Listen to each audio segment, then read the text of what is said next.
Hello, party people. How are we doing this fine Saturday morning?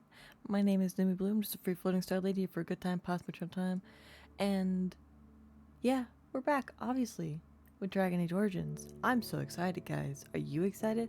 I'm so excited.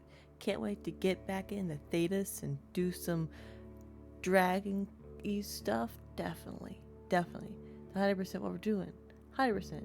Definitely not anything else, as you could maybe see on the screen right here. Roadwarden, you say? What? What? Me play Roadwarden again after like months? That's crazy talk. What you talking about? No, we're playing Roadwarden. Why are we playing Roadwarden? Because I'm not done playing through 2 again. Dragon Age 2. That's well, that and I haven't played Roadwarden in forever. We gotta get through this eventually, guys. We gotta get through it eventually. So I was like, man, I'm not through 2 yet. I can't start Inquisition yet. I thought about just playing 2 on stream today. I was like, you know what? Perfect slot. Don't want to waste it. I'll do Roadwarden. So we're here. We're gonna do about 2 hours of Roadwarden, which is about half the length of my usual Saturday stream. But this involves so much talking. I can really only go 2 hours for this one. So yeah, that's what we're gonna do with this one. But yeah, welcome in, guys. I think I need to turn the music down. I don't want to turn my desktop volume down, so I need to get in game and turn that down before we continue. Fogs carry magical Numa. They enhance spellcasters' talents, but they also awake any human corpse they touch. They are rare in spring and common in fall. Settings, music. Yeah, okay. Okay, yeah, that's what I wanted to do. I also need to make sure that the stream's actually even going well. Looks good there. I posted. Great. I love to see it. I think that's quieter. But as always, let me know if I'm too loud and music's too loud or vice versa and you're to the way. Because I do not want to harm your sweet little baby eardrums. That would be unfortunate all around. You know? But let me just go here. So yeah, we're gonna pop up with this for a couple hours today. And then hopefully next week I'll be through 2 and we can sit down and play Inquisition. Get started with that. I'm in Act 2, in Dragon Age 2, so we'll see. I didn't turn that down too much, did I? I really like the music in this game. I could... I'll turn up a teeny bit more. There we go. I love the music in this game, guys. It's got some great music. For those of you who are not familiar with my Roadwarden playthrough, that's not surprising. It's not surprising. I played this game like once in a blue moon. It's a text-based RPG, so there's no like voice acting beyond mine. And I tried to do voices and do accents. I am terrible at them, but I give it my best shot anyway. I'm always open for advice, but also, as always with this game, blanket permission to make fun of me and my failing accents, okay? Blatant permission allowed because I know I'm bad. But anything else? I'll be real with you people. I don't remember a ton about where we left off. I remember we were kind of trying to go full circle. I was actually trying to get to the White Marshes, I think. And I somehow went the wrong way. Tell me how I went the wrong way on a straight road. I will never know. But there was a dude with an elk, and I helped him, and then we went. I don't have any coffee either. That's the thing. I can't do coffee if I gotta talk so much. I just have water. Dude with the deer, and I helped him, and we went back to his place, which I can't remember the name of, but then there was his brother, and then I remember something about trying to maybe do some matchmaking, because I remember that was one of my quests. We just gotta load up and I gotta read some stuff anyway to remember where I'm at. But yeah, I enjoy this game. I wish I played it more on the stream so I could actually remember better about what I'm doing.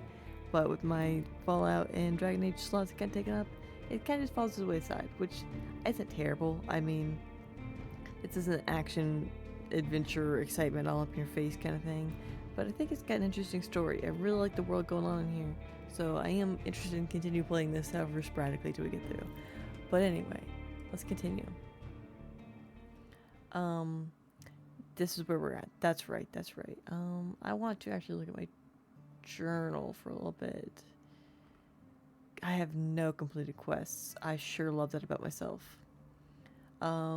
Use of the peninsula. Oh, I also tried to do cowboy accent for main talk, and I think the people here talk in an Irish accent. I'm terrible at an Irish accent, but I will give it a whirl for this game as I do.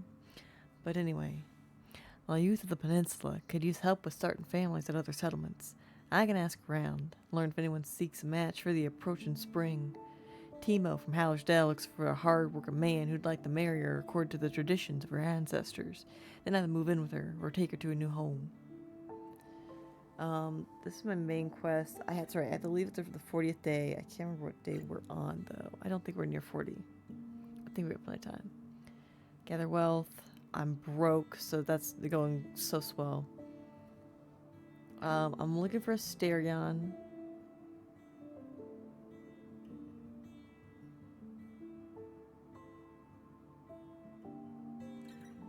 Okay. Look for him in the northern villages. Yeah, I need to look for him in the northwest. Yeah, White Marshes.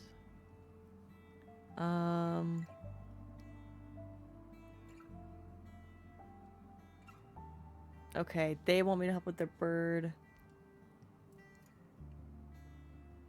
I need to go to...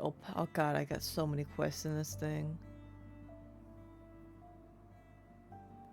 Ayla wants me to get to know the roads that connect Foggy Lake with both the western crossroads and the southern crossroads, and do as much as I can to make them more secure, or at least bring them news about what can be done to make them so.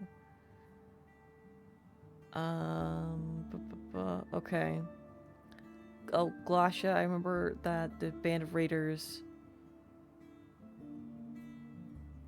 Yeah, I need to go to those 3 places and talk about it. Matchmaking, merchants, medicament?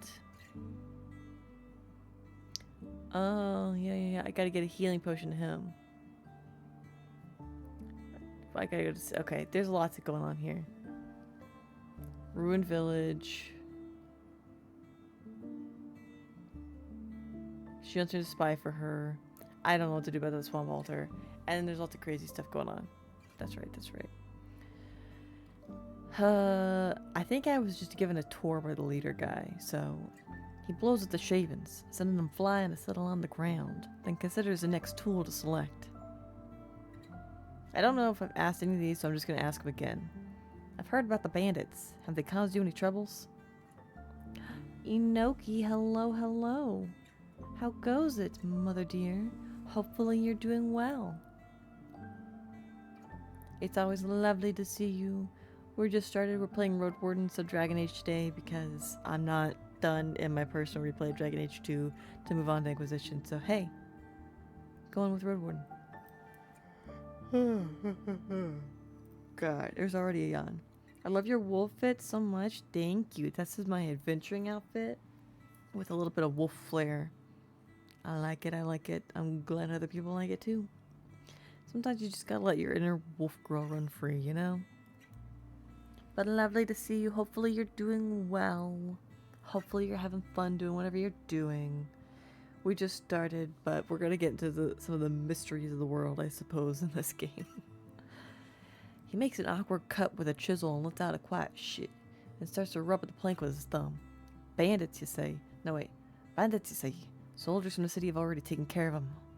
You pressure him for a bit, and after he glances at you, he nods, slowly. Bandit is a strong word. Those are not some strangers, but folks from the north. Our neighbors.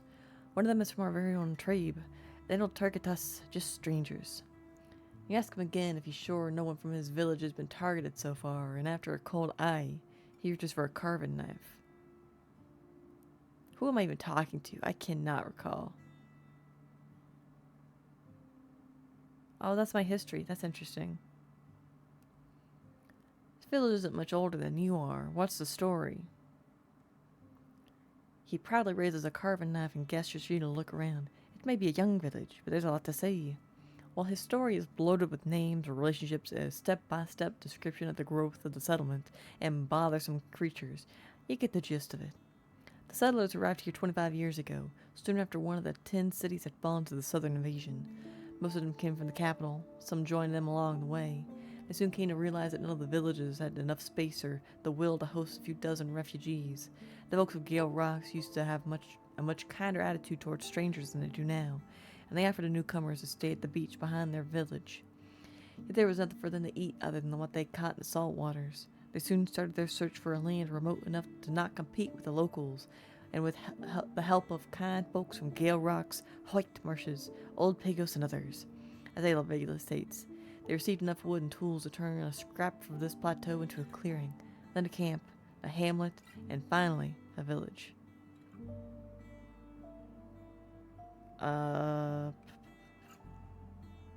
I think it's fascinating. The tale is assisted by walking around the village, introducing you to the original settlers or their offspring, and showing you some of the treasures displayed in the House of Gatherings. A unicorn's horn found at the heart of the woods, a blue rock that's shaped hollow like an egg, and is darker inside, an arrow that hit a frightened banana and knocked it down. Behind each of them, there are names, stories, and memories. At the very end, Ayla leads you back to his workbench, holding a hand at his conspicuous stomach. To give his throat some rest, he turns the topic around. And what do the folks in Hovlavan like then? Foggy says there are thousands of souls at the capital, and one can go their entire life still finding new faces in the crowd. I love it when I get to do my own world building.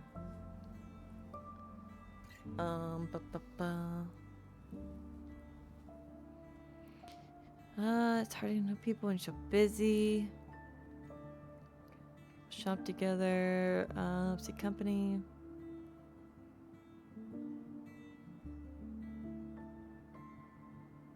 I like this one. I feel like that's true to just life and friendship, you know? For the most part. It's hard to get to know new people when everyone's so busy, but kids spend a lot of time together and build long-time friendships. Being an outsider must be harsh then, especially a poor one. Lost him in his thoughts, he reaches for a piece of wood he was working with. On the other hand, I don't envy those who bind themselves to folks that may or may not turn into beasts one day. Here, he looks around, ties tighten and loose with time, and change isn't so scary. What do you think about Ephraim? Oh, these are the two brothers. This is the leader I'm talking to. Ephraim's the one I helped with the deer. Gives you a surprised look. I care for him deeply. He's brave and has a big heart, but his soul is clouded. He thinks we have no right to waste what the dead have sacrificed for our sake, and that we disrespect them by staying weak. But all of it's just a cloak that hides him. He cares not about respect, but about his guilt. It takes a bit of convincing before he explains what he means by that. Our father died from claws, our mother from a bad birth. He used to have 5 brothers and sisters, all of them did know. Some maybe could have been saved, but not all, and surely not by being stronger. Yet Ephraim keeps thinking he had every opportunity to fix the tragedies, and he's to blame for letting them down. Him and I both. He falls silent. But at least I put my shame to use. He reaches for his tools again. We already have everything that we need. A beautiful home, enough food, fewer beasts than ever. It's going to be a rough lifetime for us. He takes a swing, but our kids will be fine. You know, I guess that's all you can really hope for. Leave things better than how you found it. Leave the world better than you left it, than you found it. It's Mollymock, Campaign 2, Critical Role. Haunts me. I loved it so much. About the Eastern Path. Did you face any troubles? I'll let you know if there's anything else. Reaches for nads. Anything else? I imagine being a carpenter in this part of the realm wasn't easy. You have a healthy imagination. He rests his elbow on the workbench and smiles. I have patience, and I'm getting better with tools. And these are some shoddy tools, he says singingly. And it's hard to disagree with him. They've been used for many years, with only the wooden parts being somewhat in shape since they seem to have been recently replaced. The steel chisels and saws are jagged and dull. The hammers and axes are made of stone. Some of them were brought here by the settlers, and we can't buy any more right now. There's work to be done, but I do have a plan. You ask him to explain, and he's all too eager to do so. He enters a nearby house and shows you his more successful works, each of which has some shortcomings, noticeable even to a layperson. A bowl engraved with fish was poorly planned, the animals too large to fit into the entire space. So part of it's blank, a simple relief of two naked people and their embrace looks almost believable, but the legs are in one case too long and in the other too short. One chair has a broken leg, and the remaining three show that they are a bit too ambitiously shaped and got dangerously thin. The chest seems fine, but equipment sticks out of it, and the man acknowledges that he wrongly estimated the required size. So you want to be an artist? Better. Know what to turn pots, cups, weapons, cupboards, everyday stuff into things of beauty. Okay, I get that. I get what you're going for, man. Seeing your look, he pats his stomach. I know I'm far from mastering it, but trust me, these are so much better than the ones I did this winter, and I started with only 3 years ago. His pride makes him look even larger, especially in the shoulders. There aren't many carpenters in the peninsula. Folks do things for their own use, but I'll be a specialist. It's the city thing. Buggy told me so. Not just jointer, but someone who does only a few things, but better than others. The tribe supports me with food and time, and I'll pay them back with dragon bones and prettier houses. When he leads you outside, you start to share some of his excitement. Most of it dwindles away after you sit down at his workbench again, on wobbly stools surrounded by broken planks and crude tools. Oh hey Wolf, what's going on? Numi the liar? Numi the sayer of falsehoods? Okay, yes. So, I'm not through playing 2 just yet. So, I thought about playing some more of 2 on stream today, but I'm like, because I don't want to start Inquisition while I'm still in my replay of 2, but I was like, this is actually a perfect spot to fit in some more Roadwarden, actually. So I'm only going to play Roadwarden for like 2 hours because it's hard on my throat, but it's been a hot minute. So yes, I'm a lying liar who lies, but oh well, Aren't we excited for more Roadwarden? Isn't this the greatest game? Don't we love this game? I do. I freaking love the colors in this game, guys. Look at this color palette. It's so beautiful. Numi the Betrayer. I will wear that title with honor.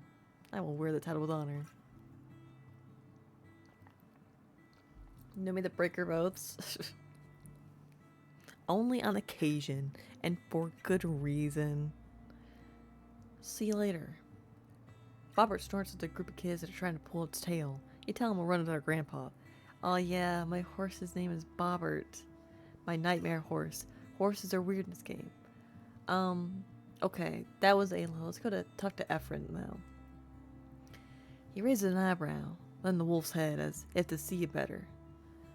What do you think about Ayla?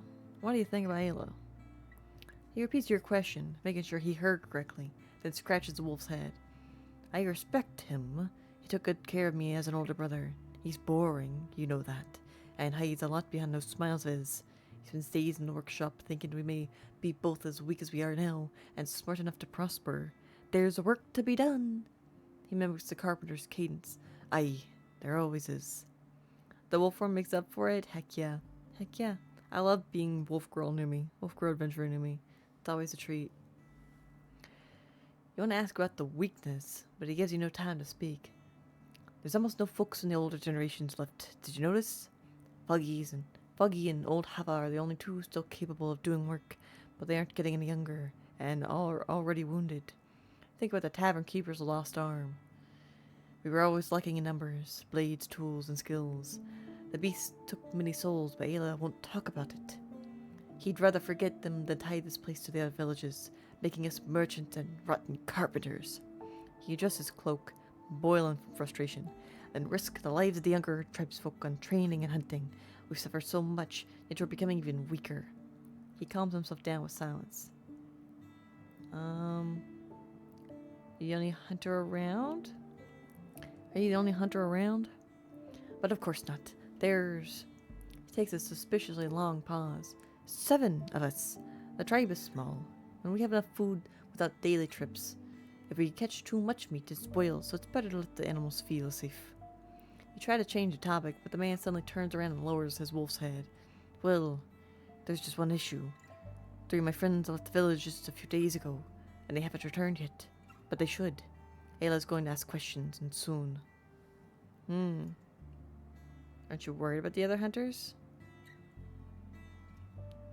He walks around, from time to time looking at you with an open mouth, not sure how to start.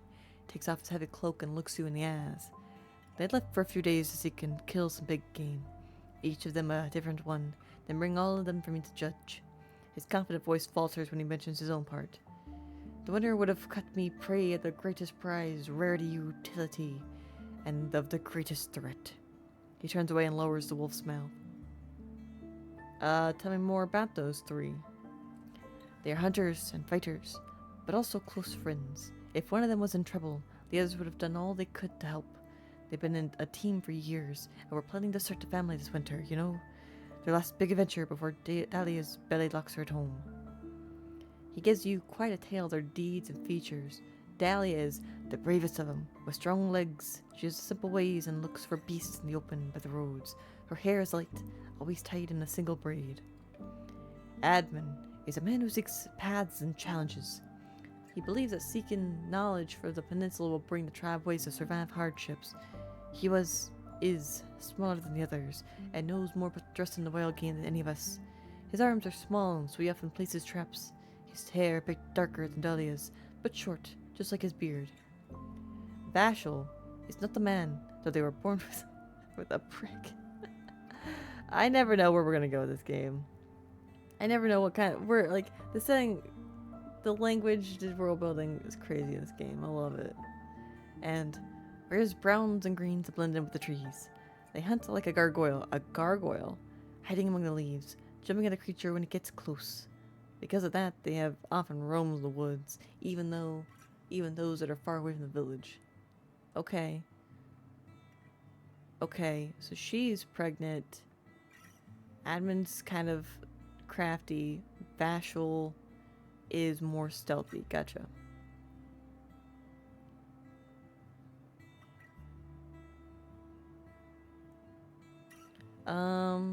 This is a good question. Does your tribe often send lone hunters? Why not work in groups? This isn't a hunt, but a competition. The winner names their first child. I've heard their arguments. You wouldn't believe how hard it is to pick a name when you have 3 parents. He chuckles to himself. Once the memory fades, he gets serious again. But I can't disagree with you, friend. It's the first time in many years that my tribesfolk have gone on such a reckless trip, and I fear it may remind us Hawaii, the peninsula, isn't a place for adventurers. Where should let's say I were to find them. What should I tell them? Have you no shred of optimism? Maybe they're fine. Just tell them to come home. We've got enough wood and food to start the next feast, and I have a hint that an honorable guest may be welcome there. He smiles at you. For a moment you think you see the wolf's head wink. Ooh. Where should I start? He looks at you if you're slow. I would have found them myself if I knew. Let the horse take you to other settlements. Ask there. This sounds serious, but you want me to look for him. I still deserve a reward. True. Is it helping 3 young, strong souls enough?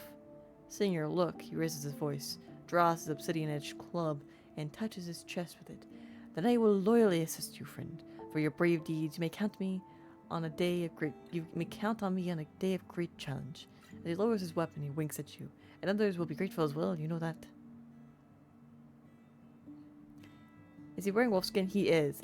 He is. If I remember correctly, he is. So it's not that he has a wolf companion. He's got like a wolf skin on, like, over his head, like a hood, if I remember correctly.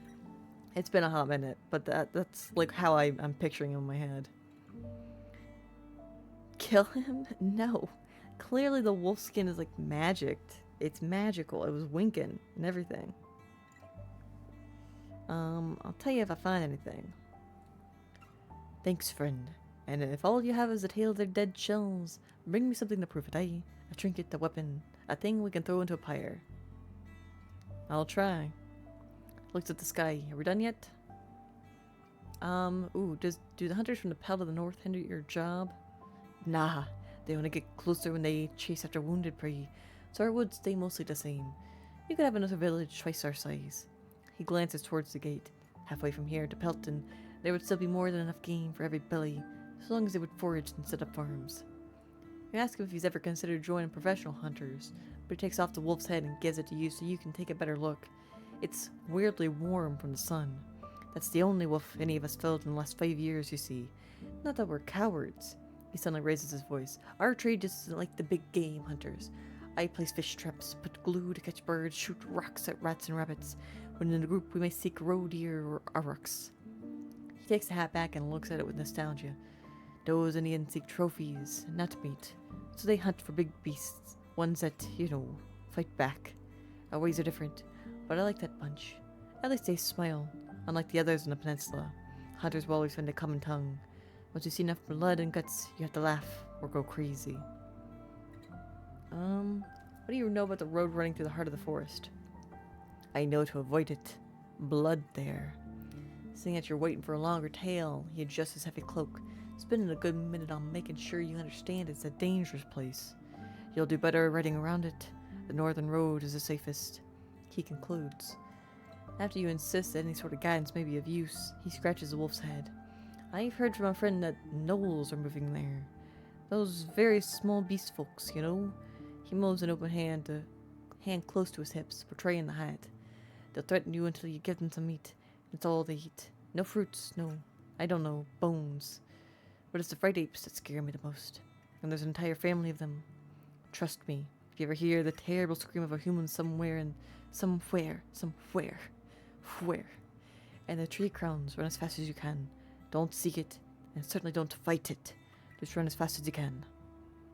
I plan to help the foragers with catching a big runner. Any tips on how to approach this? So that's their scheme. He looks at the tavern's direction, pauses for a moment, and straightens up.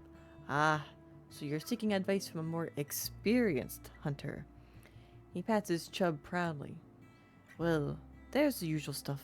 Don't fight hungry, have a decent jacket, be sure to have something to block the bird's charge. Oh, and maybe, he points at the sky, then stretches out his arms, as if holding a long stick, a spear. The longer you keep a runner at a distance, the better. Have you ever fought such a bird? Not yet, but I ran away from a few, and not everyone can say that. He lets out a burst of jaunty laughter. They are way too common at the edges of our woods, if you ask me, ever since I met the first one. I jog, maybe not every day, but almost. Okay. I'll walk away. Have a good hunting. Bobbert is lazily looking around as it rests on the dusty path. I need food. If I want to be nourished, and I kind of need to take a bath, but I can't do those things anywhere right now. Let's go talk to old Hava the farmer. I gotta take a sippy.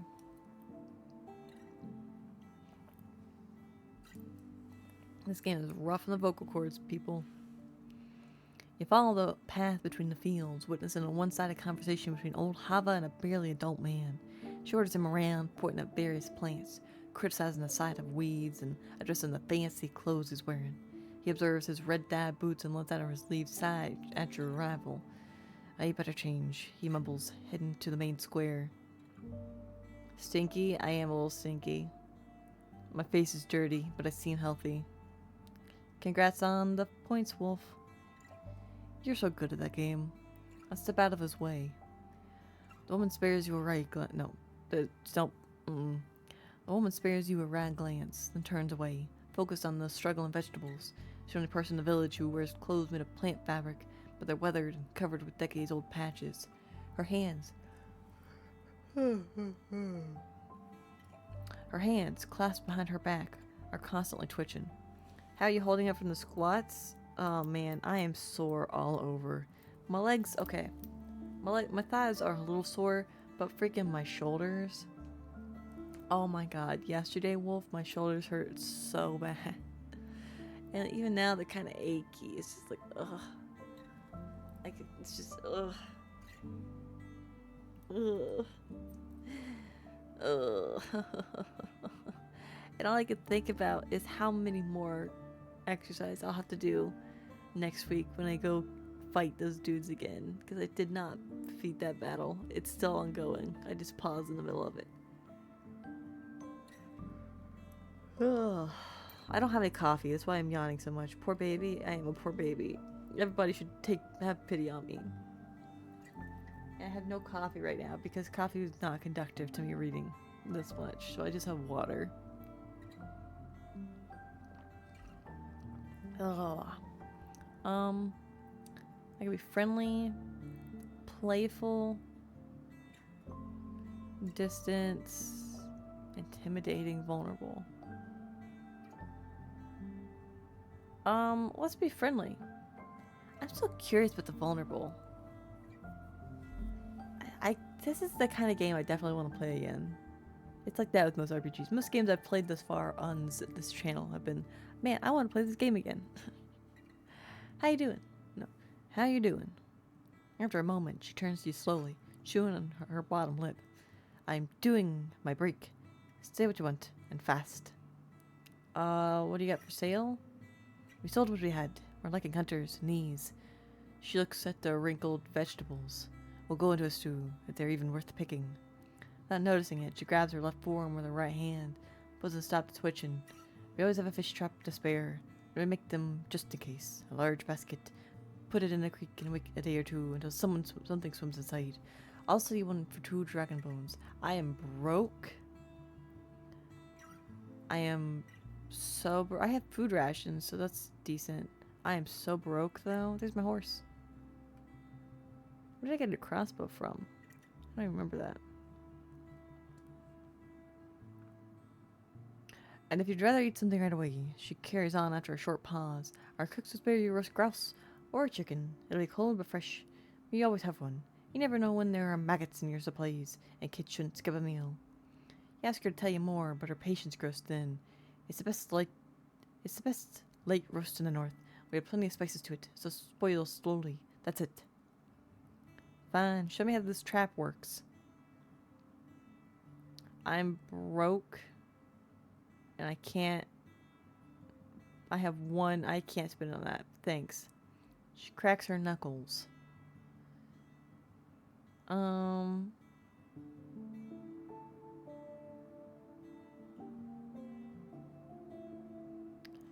don't expect many merchants to reach this place. Why don't you just move your traps, foggies? What's it to you? She doesn't wait for your response. Does the yard look like it has space for nets? Fair enough. I met some annoying howlers. Do you have any earplugs? Her shoulders flinch. But will that work? They can break the skull of a death chill. After you shrug, she looks at one of the farmers who's wearing mouflon fur. Give me something good to eat, and I'll give you a few tufts of thick wool. Put them in your ears, then wear them under a tight hood. I got a food ration to spare. And we always need more of them. She orders the farmer to bring her a knife. After a few minutes, you hold a new pair of earplugs. Okay. What time is it? It's only 2 hours. I kinda need to sleep. I'm looking for a place to sleep. We need another hut, and we have no space for it. She gazes at you with dry, tired eyes. If you need to scrap a floor, go to the tavern. Okay. Farewell. Robert is enjoying the cold stream and green grass to graze on, and welcomes you with a nicker. I approach the shallow creek. With the common sounds of the waterfall around you, you observe the stream as clean as the spring. The oak ash soap you own is not enough to help you get cleaner.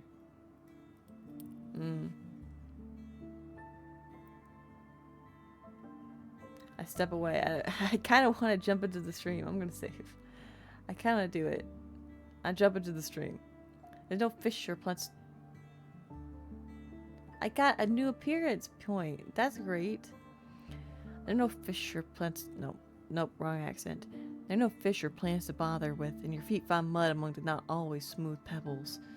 The water reaches above your waist, allowing you to have some fun and wash every spot of your shell. Thanks to the gentle flow, you're able to remove the mud stains from your clothes and boots. An alligator nibbles you? Maybe. I don't even know what's in this place, man. This place is wild. I step away. Maybe there's... Oh, here we go. Matchmaking. Maybe some locals look for a match in other villages. After a few minutes, you find yourself sitting at a table with Shoshi, a dark-haired 20-year-old who some call a woodcutter, others a singer. In both of these roles, her massive stature must be of help. When she walks, she either carries a large axe on her shoulders or swings it around, towering over her tribesfolk like a chieftain from the tales of war. She admits she enjoys a friendly shag from time to time, but can't see a future for her in creeks. Enough of these friends lose their lives in the wilderness. I start seeing cats and gargoyles in every shadow. I'd rather have a few calm, safe years at the sight of a pretty little woman. Oh my gosh, I can get her. I can matchmake her with the lady in the other place. Oh my god, you guys could be such a cute couple. Oh my god, they could be such a cute couple. Oh, I ship it so hard. I ship it so hard. Few safe years at sight of a pretty little woman who will see me in my bed in the evenings. Though you know, friend, not just her. She lets out sonorous laughter. You mentioned that you don't know if she'll be able to keep her trade after moving away, and she strokes her axe with affection. I'd miss the woods, but who knows? My tribe can't be the only one that cuts trees around here, are you? Try to ask her about her worldview, but she gets bored with the topic. We here, she looks around, have no temples and priests. I don't aim to become one. Farewell. Oh my gosh, I gotta go back to that place and ship them. I gotta. Okay, what day is it also? This is day 2, man. Ooh, yep. They're so together. Let's seek shelter. Closest is Foggy Lake. Okay, let's go to Foggy Lake. Actually, can I look at the map?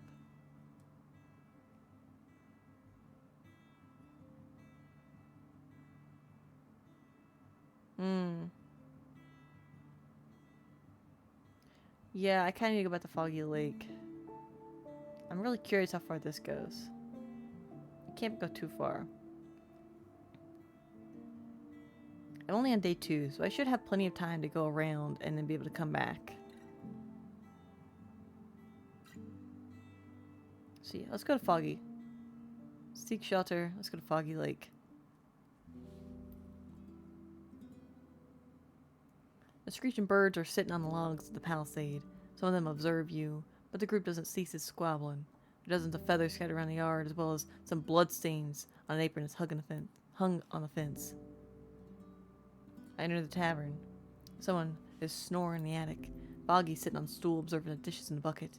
They move and wash themselves out of her touch. She welcomes you with a gentle nod.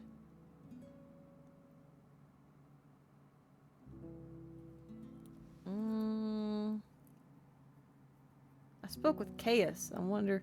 Caius? Caius, I wonder why did you decide to keep him around? Ha! Do I need a reason? Hermia's eyes get thoughtful as she looks at the ceiling. He came here as a poor soul in need. Taught only how to use a spear and a shield. I know how it feels to have all that you're good at taken away from you. She straightens up and hits her chest with her fist. But so I know that new paths await us, with or without the help of others. Caius' legs may be buried in despair, but I'm ready to throw him a shovel once he asks for it. She pauses and looks through the window. Though these fantasies of his won't help him ask anytime soon. They swallow his thoughts. I have some things I'm willing to part with, do I? Show her what you have for sale. She waves her hand. Nah, love. Come back with something I could sell for a profit. Or maybe hang on the wall.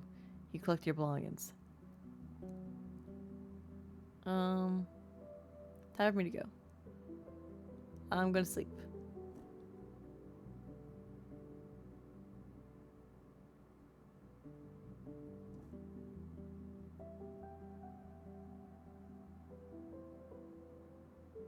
The bear fur will be a fine sleeping spot, but your horse will disturb your rest, and in the morning you'll have to clean after it. Sleeping here will be rather uncomfortable. I can't do that. I'm broke. I gotta save my stuff. Sleep.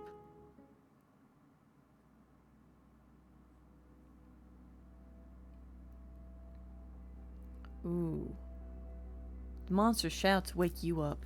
The night is bright, and from the window of the tavern you have a good look at the yard. A few massive dragonlings are exploring the courtyard, knocking over wooden tools with their tails, putting their noses in the buckets and underneath the stairs. You count 5 of them so far, but you can't see the entire area at once. One of them spots your look and moves closer. Still doesn't try to climb to the door. Maybe it's experienced enough to know it won't get through.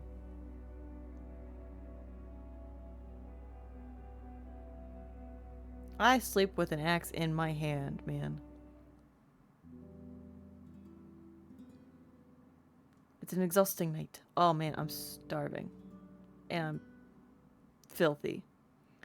Bobber keeps stepping in place or walking, taking only short naps. Can't count how many times you try to calm it down with your voice, touch, and by offering it water or a snack, but nothing helps. Close your eyes for an hour or so in the late morning, then clean up after your mount. The stench alone is disarming. Boggy turns towards you and waits for you to speak. Okay, time for me to go. Um, an axe in both hands. Yup. I need to eat. I need to eat my food ration. Okay. And then if I go back, I'm gonna save again. If I go back here, I should be able to bathe in the creek a little bit again.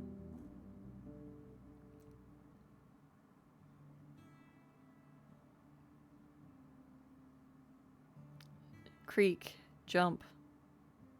Okay, that cleaned me up a little bit. Okay, let's keep traveling.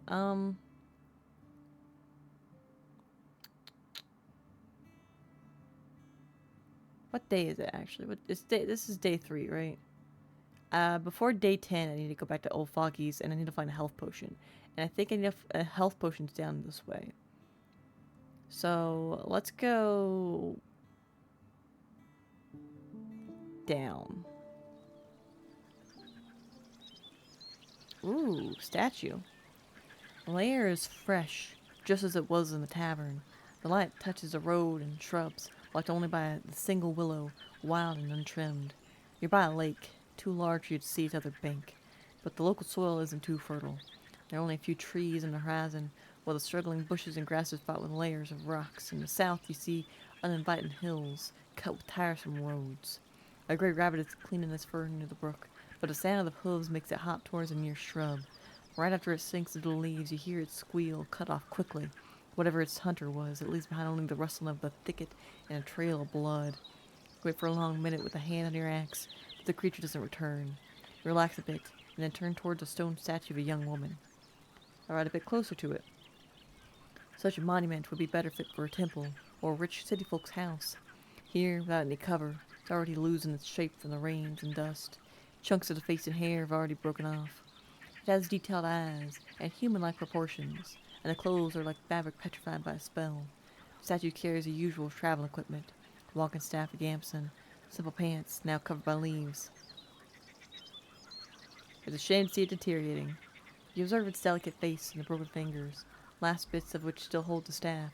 You'd arrest someone would place such a thing here.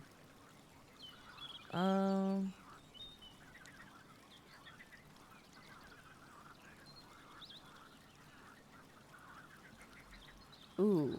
I love when I get to do the world building in here. Could it be a hero?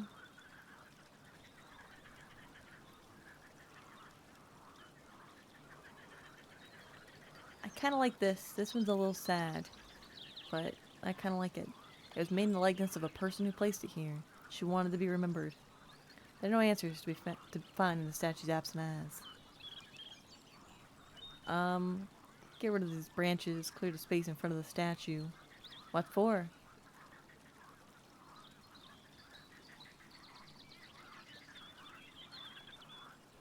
It's a victim of a cockatrice whose liars you've just entered? Whose lair you just entered, I assume. Man, if it is a cockatrice and it petrifies me, that would be something. I want to make it clear that there's a new Roadwarden around for who cares. I do care. I'm doing this job for my sister and for other reasons, but, like, you know, I care. You dismount and approach the bushes. Try to push them away, but their stems are thick and healthy, crowded with insects and spider webs. Thankfully, you see no thorns, and the touch of a leaf doesn't make your finger itchy. About half an hour, I could use my axe to cut down the bushes and twigs. Oh, look! You tether Bobbert to the tree, letting it choose between drinking, grazing, and napping. You prepare your equipment, keeping an eye on the bush where you saw the rep's last moments.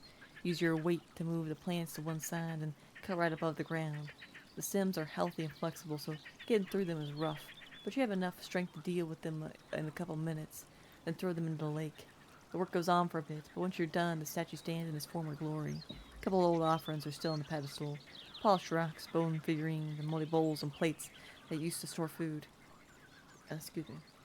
In one vessel you see a dragon bone. It's darkened, could be older than a generation, but it would surely be accepted by any merchant. I'm not. That's how you get cursed, man. That's 100% how you get cursed. It's one thing to be greedy with people who are alive. You do not mess with the dead, man. That's how you get. That's how you get cursed so quickly. No, I ain't touching that thing. The coin was left here for a reason. I should leave it behind. You turn to Bobbert. I consider washing myself in the stream. The brook would hardly cover your feet, but you could sit on the pebbles and splash yourself with water. The oak ash soap you own could help you get cleaner.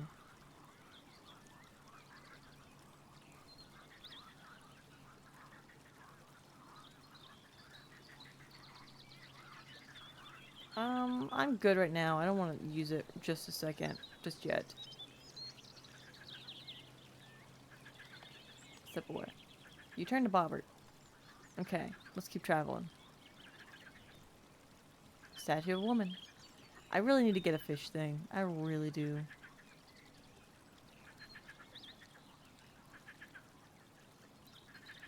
Let's keep going.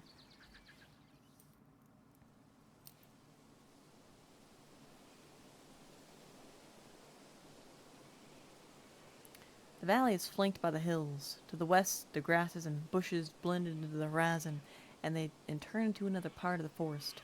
The southern hills are gray and tall, with fortress-like rock faces and a crown of conifers. The northern ones have countless sand-colored rocks, lumped together like piles of rubble and clay, bearing hardly any soil or weeds. The plants here are struggling. The grass is short and yellowish, sometimes dried out. The bushes have silver leaves, like many plants from sunny areas. The mushrooms can't hide in the shadows, but as you approach one, you see it's growing from the remains of a dead bird, while others are covered in old branches and other plants. They won't last much longer. Be easy to spot any larger beasts around. You have to squint to spot the first threatening creature. A runner.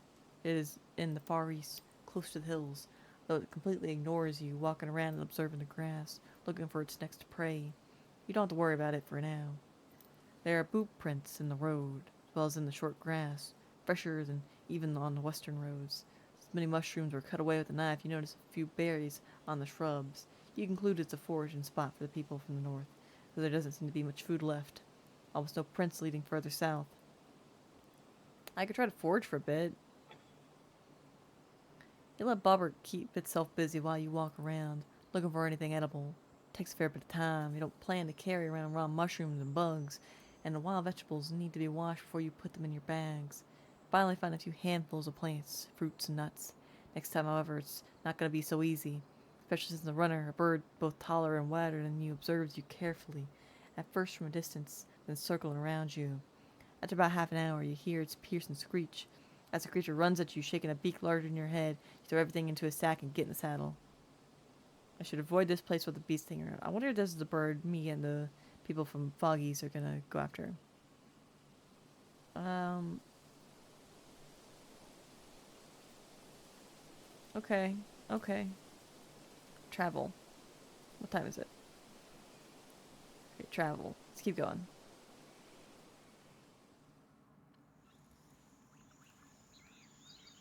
The only tracks in sight belong to small critters. The cabin has no window, but a stubborn beast could easily burst in through the old thatch. A gust of wind doesn't move the door. Curious ibex observes you from the crag, but flees from your gaze. I check the cabin. Tether Bobbert to the sporting beams. Curious eyes are tracking the crickets that jump among the grass blades. You stretch your limbs, adjust your arm and reach for the axe. Eavesdrop first. You sneak towards the door and crouch down. After maybe a minute, a quiet rattle comes from the inside, something similar to the sound of cracking knuckles. Peek inside and just barely see a small part of the dusty room. A large spiderweb is spread among the knocked down furniture. Ugh.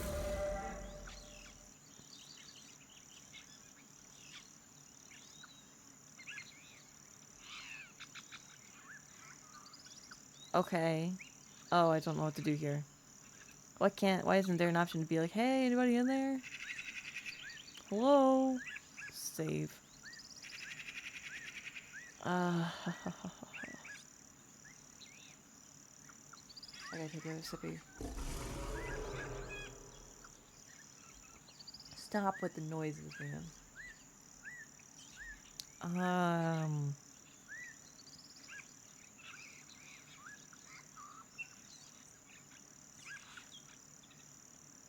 Am I good with a crossbow? Inventory. I only have 3 bolts. That's the thing.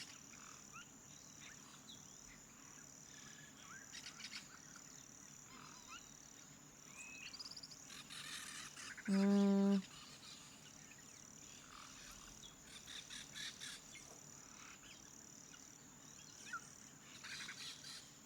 Mm. Yeah, you making noises?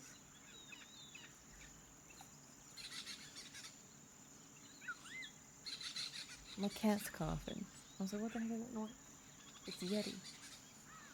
I have no sewing experience. I have no gambling experience. I've not lied. I kind of want to do this one. I feel like it's probably a poor choice to do, but I kind of want to do it.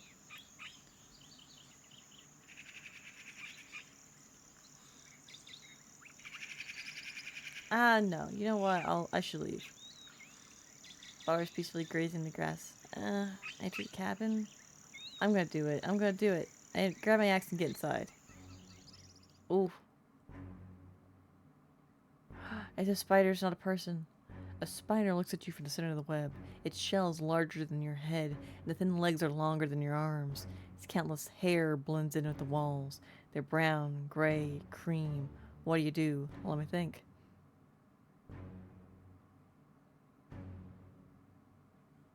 Oh god, what is this nonsense? Um, I swing my axe. Oh, don't tell me my freaking thing disconnected. That's baloney. Hold on, fellas. You hear nothing. It's fine. Ugh, get out of there.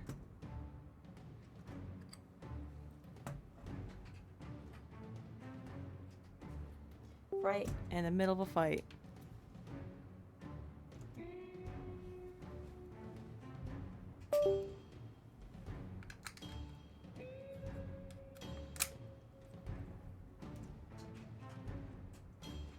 Okay. Let me reconnect my thing. Hate it when it disconnects like that. No, there's no windows. You hear nothing. There's nothing to hear. It's fine. It's fine. It's fine. It's fine. There's no windows. There's no windows again. It's fine. Okay, here we go. I want to swing axe. Confirm. Do something else. Attack. Confirm. There we go. You rush forward and the spider skitters off, shaking the entire web. You fail to avoid its spit. The sticky ooze hits your eyes, covering them like glue cloth. Oh no, I'm blinded.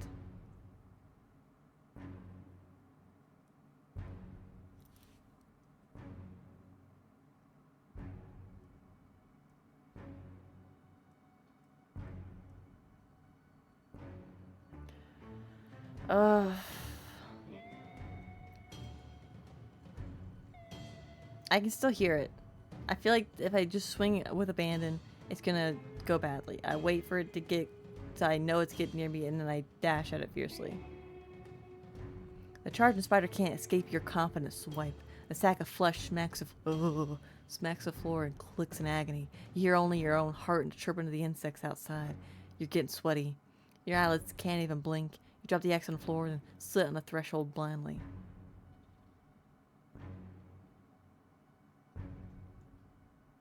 Numi versus the spider. This is what it's always come down to.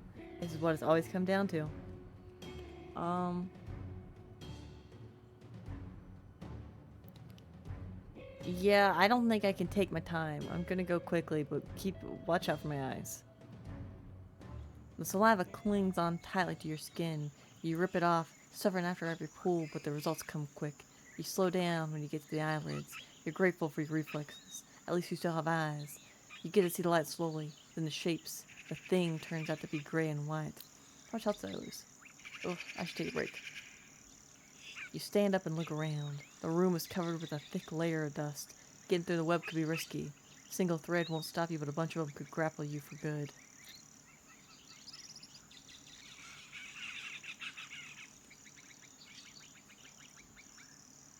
I got time. Someone could be interested in the thick web. I gather it. You bring a twig from the outside and use it as a spool. You don't have much practice, and wearing the gloves makes the necessary gestures even more awkward. From time to time, the silk breaks, but it shouldn't be a problem for a tailor. It's a material for stitching. It wouldn't be turned into cloth anyway. You notice maybe a dozen defenseless spiderlings. They flee towards the exit with their speed limited by their 10 legs. They're smaller than a finger. Hell no. They die. I trample them with my boot. On their death, they make a squish. I search the building. The chest hides a few old water skins and inedible stale rations. Among them, however, you find 2 quarrels for a crossbow. Heck yeah. The bones have no obvious owner, but judging by their age and the lack of skull or human-like hands, you doubt they could have be awoken by the fogs. The boots, rugged pants, an old sticky tunic, and other scraps are cheap and had no jewelry. The bowls and mugs are empty. I dragged the spider into the forest. You put on your thick gloves and grab the 4 spider legs at once. The corpse isn't heavy, so you drag it behind you. You reach the bushes at the edge of the road and lift up the entire creature. The more you shake it, the more distracting the twitches of its legs get. You send it to a tree trunk. It stinks into the thicket, causing a bit of a rustle among the dwellers. Okay, that's all I can really do there. So let's keep traveling. Actually, I should take a break. We need to travel though. Keep going.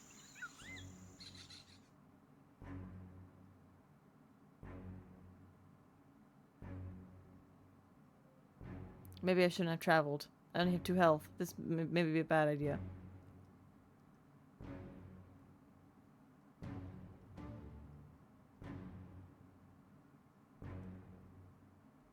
Ugh. The gentle road leads uphill, getting more rocky and bright as the trees grow sparse. Just in case, your eyes run towards a few drier parts of the meadow, and you instantly shout at Bobbert to make haste. A pack of short-haired wolves, at least 20 members strong, is chasing after you. Their coats are a mixture of yellow, black, and white spots, as if someone threw mud and paint at them. They move towards the road with human-like speed, and you realize only some of them run straight at you. Trying to cut through my path? If it wasn't for your palfrey, the beast would have already caught up with you. Their trap was perfectly set up, not leaving you any path of escape.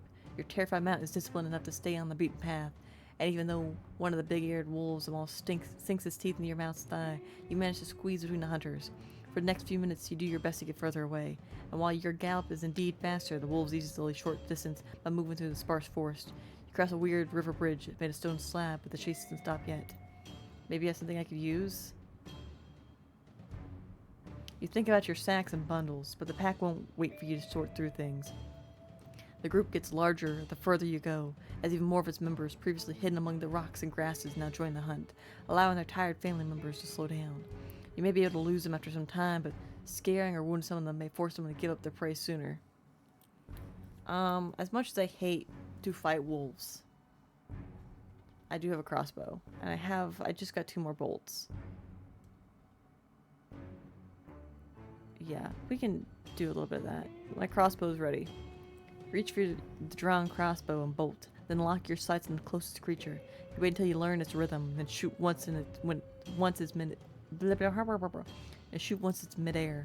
The arrow flies through the wolf's flesh, causing it to let out a pain cry and plunge to the ground. Its concerned allies howl with fear and anger, while a few of them try to keep up. Many more stay behind to surround their pack member, protecting it from potential threats. After a few minutes, you are alone again. This time on the crossroads at the foot of the watchtower. Bobbert is tired, but patient, more happy to survive than is angry at your wanderlust. At least you can hope the pack will move to a different place during the night. Let it rest and look around.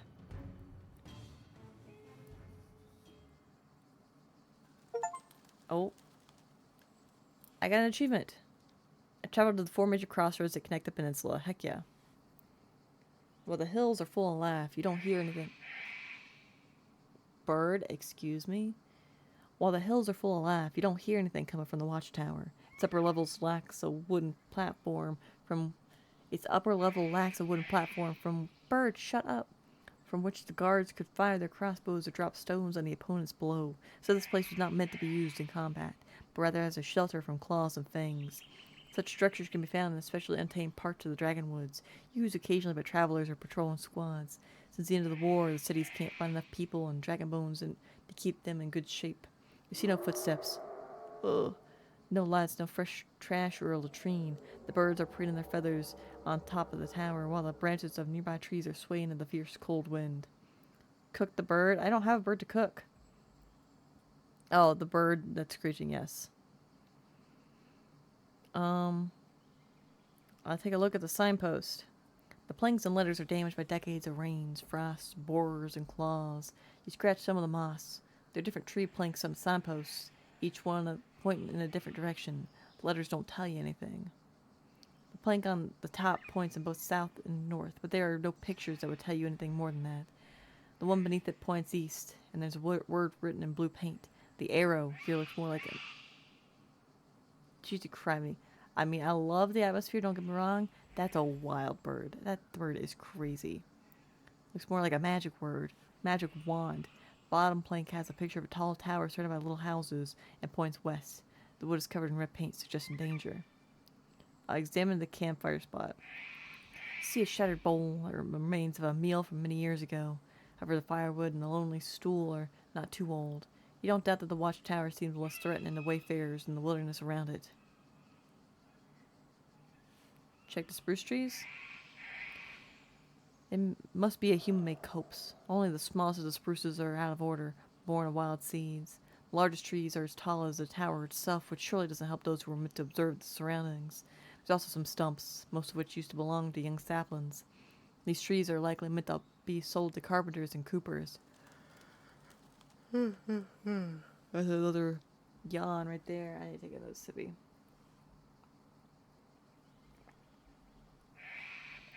Trees are likely meant to be sold to carpenters and coopers, but they were left alone many years ago. In the copse you find wild fennel and lettuce, thriving in shadows, and there are pears and berries grown among nearby trees and shrubs. I walk to the gate. Setting up a firm wall in a place like this is a bit unusual.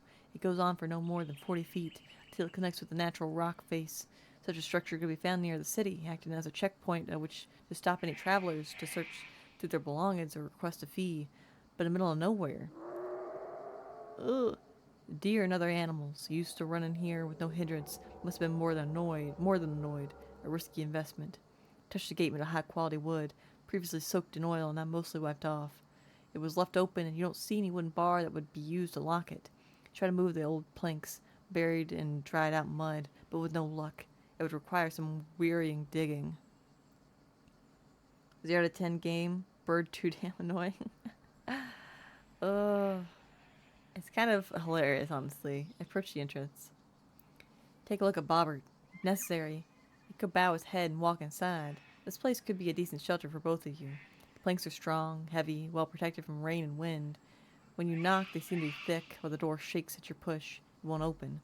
Defensive structures usually have a locking bar on the inner side, but you also see a large keyhole. Walk around the tower, making sure there are no open windows or other entrances. It doesn't look like you can get in without destroying the door, and doing so is going to make a potential entryway for wild creatures. Look to the keyhole. Kneel down and take a peek. Nothing in the hole, but the room is dark. Tiny bits of light passing through the crevices and windows. See the shapes of wooden furniture, like tables, casks, and a ladder. But the only movement you notice belongs to the desk hanging dancing in sunbeams.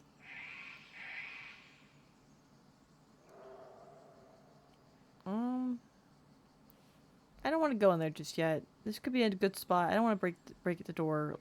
This could be a good waypoint for myself. Turn to crossroads. Let's keep traveling.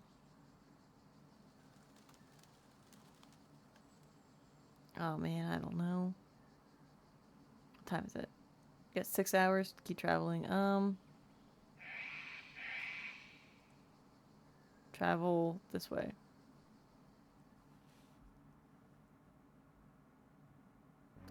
The neglected path barely finds any space among the hills, trees, and streams. Oh, goblins, excuse me? There's a deer on the ground lying in a red puddle, surrounded by a pack of small creatures which notice your presence quickly. There's about 8 of them, thick furs and shades of brown, gray, and black, and hairless faces with small eyes and large mouths, currently stained by the blood of their prey. Some of them move on all fours, while others comfortably stand on 2 feet. They are 2 to 3 heads shorter than you, but it's your mount which truly towers over them. See how a couple of the beasts take a few steps back, grunting and glancing at one another. One's gray fur shouts, and the others move towards the rocks and sticks which are piled on the road. They hold them awkwardly, and some struggle to maintain a straight posture, leaning on their new weapons for support. Then almost all of them spread to your left and right, blending in with the shrubs loudly. Only 2 of the apes are standing still. I'm not prepared for that. I turn around. Bobbert is more than ready to do so. It hardly has enough space to make a swift turn, and a goblin tries to stab it with a pointed stick, but it's too blunt, or the hit is too weak to pierce through the skin. The shouting beasts behind you sound vicious, but they would never be able to catch up with the Palfrey. They may spend the entire day feasting on such a large animal. I head back to the watchtower. Can't do that yet. Nope. I already had 2. Yeah. In that case, let's go. What time is it? Let's go.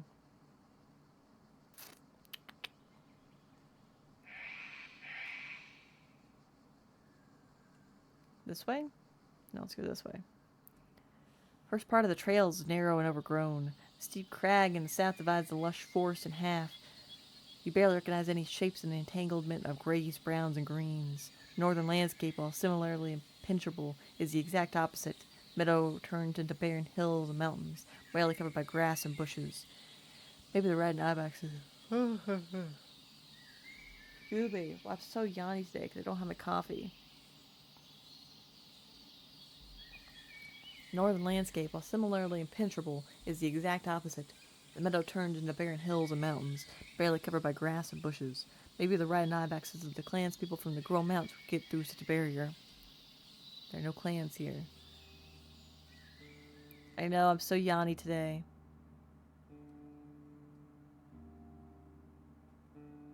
Oh, interesting. The road leads you downhill to the edge of a lake. The clearing around the dwelling is quiet, with no crickets, flies, or even toads. The grass is not even knee-high. There are no signs of a wharf or boats. The wall wasn't coated, and it's already been bitten by winds and rains. Eat something like a cinnamon roll? There are cinnamon rolls in there. I'll have my coffee, my late coffee, when I finish stream today, because we're only going to go 2 hours today, so I've only got an hour to go. It's just, coffee isn't conducive to me doing all the talking, you know? I look for an entrance. Right next to the gate, a gargoyle or a stone lookalike kneels on a slab. It's dark purple, almost black, with yellow pointy teeth, though its half-open mouth has no tongue, and the creature doesn't move even an inch. The eyes have been replaced by crystals, red like currant juice. Interesting. I knock on the gate. Find no knocker, use your fist. There's no response. Anyone home? Your voice is welcomed by the screeching of dozens of avian throats. They take off from behind the wall, heading towards the lake. After a few breaths, the eyes of the gargoyle grow brighter. What's with all the ape shouts? You lost? The words are coming from the monster's mouth, though it remains still. Stand in front of me. I want to see your mug. The drawling voice belongs to a woman, but is lined with unnatural creaking. Is this the enchantress? I step closer. The eyes don't rotate nor blink. So, who are you? Numi the blue. I'm saying.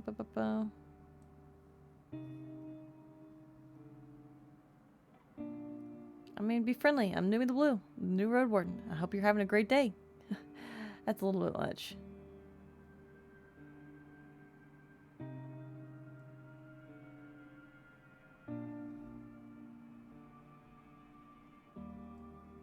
Let's be friendly. I mean, I feel like this is a bit much, honestly.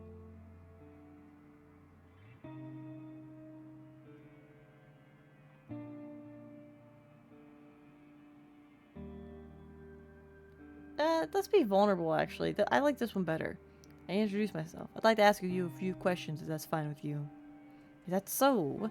My house isn't a shelter for vagrants. You need to stay somewhere. Go back to the tower.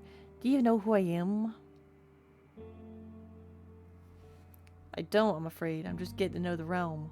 So you lost your way, and now you're wasting my time. A long pause. I'm Yadosha, the only enchantress you'll find in this land, and you're disturbing my work. I don't see people in the middle of the day.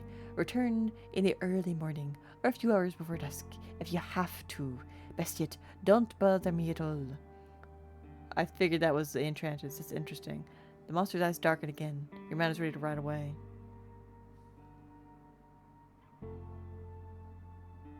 Okay, I mean, that's fine. I'll return. I've got time. Travel. Try this way then.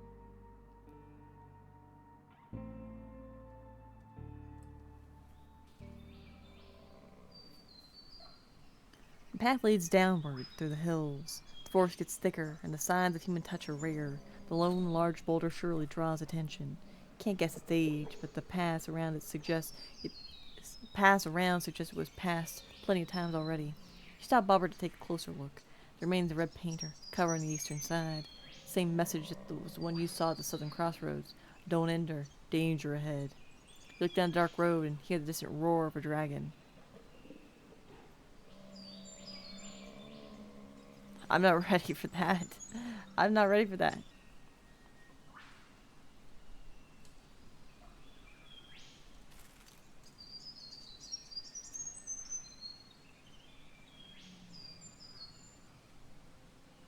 I'm gonna keep traveling. I can't do that. Okay, best bet is to keep going this way. Let's go back. Haven't got up. That'll be 7 hours. I can't make it clear back there in enough time.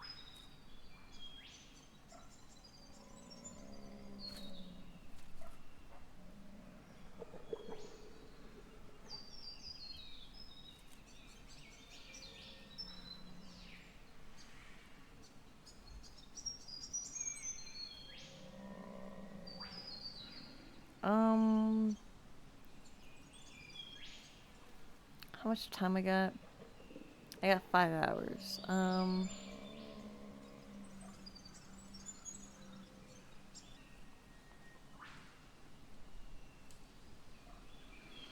Hmm. Let's go back to Foggy Lake if I can. Actually, I'm gonna save first. I don't know if it's gonna be a problem for me to go back through here with the wolves because I can't keep going this way. I'm kind of stuck right here, I guess.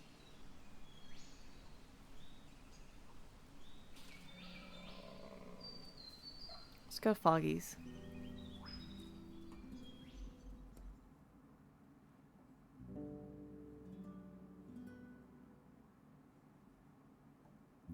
Hold on, my mother's texting me again.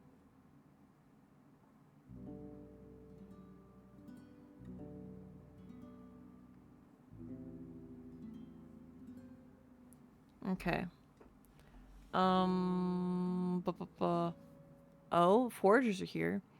There's a hint of a strange stench and fresh claw marks left on the ground. Nope. There's a hint of strange stench and fresh claw marks left on the ground. Large saurian entered and left the yard of the lake. The foragers are inspecting the boat, talking about their recent fishing trip. Taller man welcomes you with a nod. Mother restrained, yes. I've said this before. I've said this before with my full chest, man. My mother needs me for something, you know, I will do what I can for her. I love that woman. Purchase foragers. They wait for you to speak. Adam, Dally, and Vashel didn't return from a hunting trip. Did they share any plans with you? Why would they? Growls Svi. They don't waste our time. We don't bother with theirs. Ilan's eyes are a bit warmer. Efren already asked us. They ate there on the stairs, then left days ago. They didn't want to get in each other's way, so they planned to spread. That's all I know. Seeing her look, he spread his arms in an awkward shrug. They were laughing, eating, all confident and strong. I didn't know they would disappear. He considered his words when the shorter man starts to snap his fingers. Wait. I heard one thing. Something about, that they won't go north because of the dark magic in the tunnel. Then it's smart of them, concludes Dylan with a humble smile. Better than nothing, I'm sure they're fine. Caius, your boss told me you have some visions. He meets your eyes and straightens up, reaching out to you with his dirty hand. Okay, do it. You need to like hold my hand for a vision? Go for it. I allow him. It rests on your shoulders light like a bird. Your nose tells you that he hadn't washed in quite a few days. The right hears the prayers of all the people. I mean, of the 10 cities, all the tribes, and all the empress and priests and merchants, farmers. We thought that things were lost, the glory behind us, punished by humiliation for our weak hearts. He starts to shake his stump foot away from your face, but there's hope. His voice gets stronger with every heartbeat, and a wide smile shows up under his beard. The right's test is behind us, and we, the sinners, have failed it. Now are the days of atonement, and of the new cities, with new tribes in a cleansed land. We, you know, have to fix ourselves, change what we can, weed out our sins, and bring fresh hearts to the Holy Soul Carrier, and let them guide us anew, with the new tablets and prayers, and a new church, the only church, yes. Okay, that sounds like some crazy. He steps in place, bursting with excitement. All the rivers will flow as one wave, and the new cities, the reborn city, will wipe out the barbarians. He spits on the ground and send them back into their chains. He points his hand south. We will come through the ashes, reborn into a power greater than a fortress, and 1,000 dragons than all the ships and armies. He steps back, lowering his head. I, the humble servant, was granted this vision.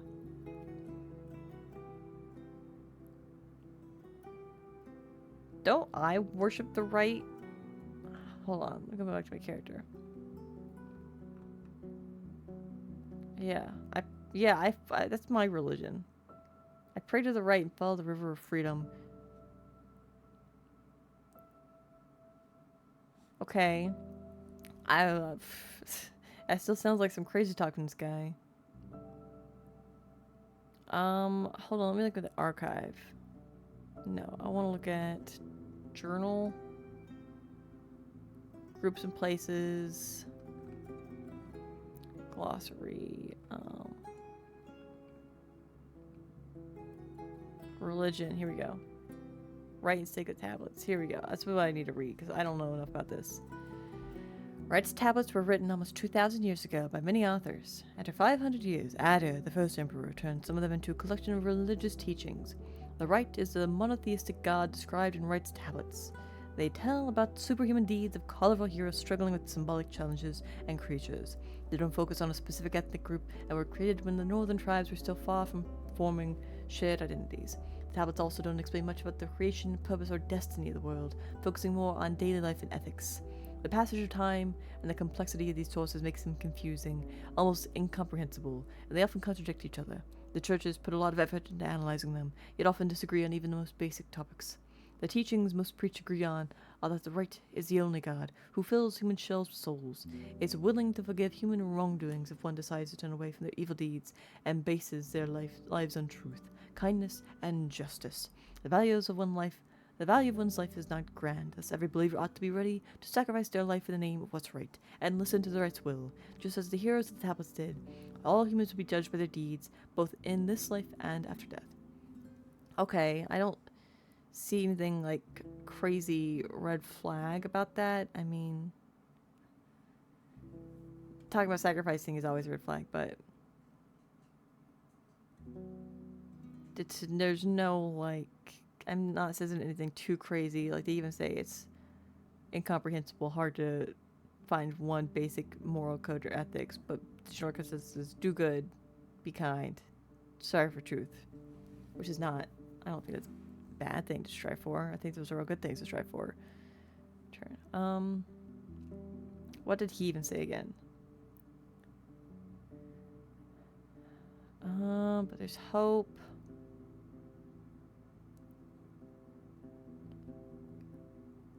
Talk about fixing ourselves. Oh, he wants to renew the whole thing. I gotcha.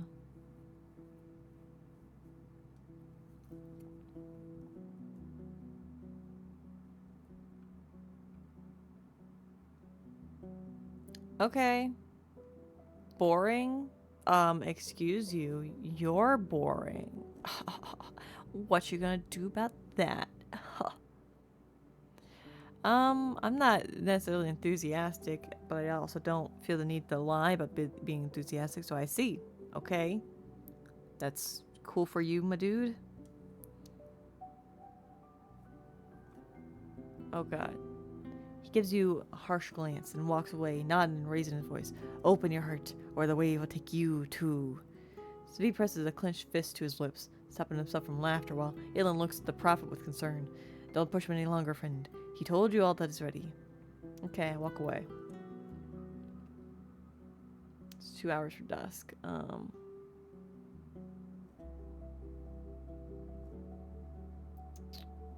Did I get anything in my inventory? It's kind of a wasted day, honestly.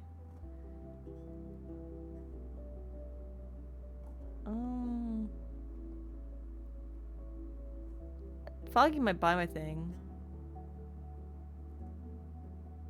No, she doesn't want anything I got. I know I'm boring.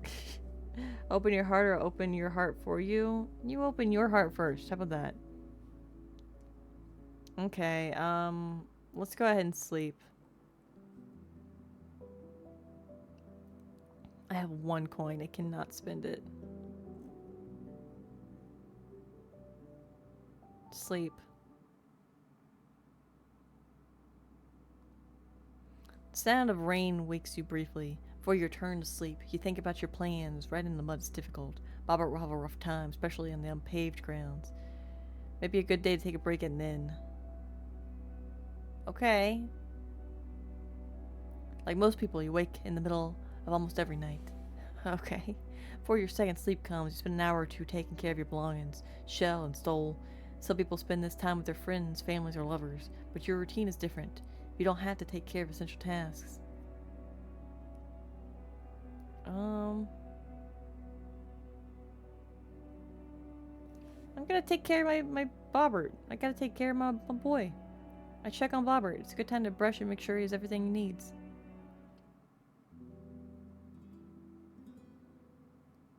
It's an exhausting night. Bobbert keeps stepping up. Yeah. I'm hungry and I'm filthy. I would like to inventory, eat some more rations. I'm barely standing. Oh no.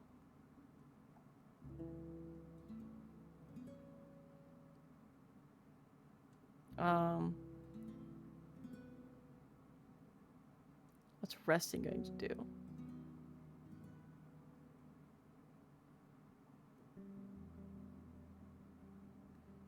I kind of need to do that.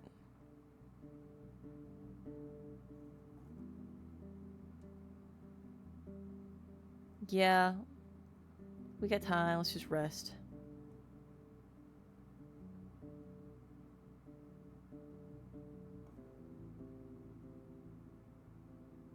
Okay. Sleep.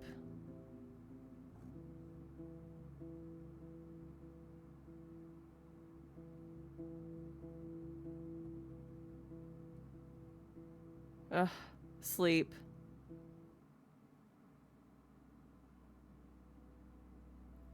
It's a calm, warm night. As your first sleep ends, you stretch out and prepare yourself for an active hour or two. It's time to take care of some things. Must be done at least every few days, so they are a bit more challenging in your nightly routine. I do training. It's time for my training. Practice cuts, stances, dodges, and steps, but also inspect every blade I own.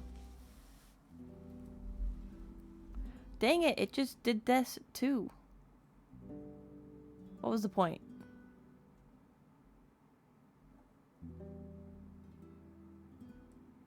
That was dumb. No.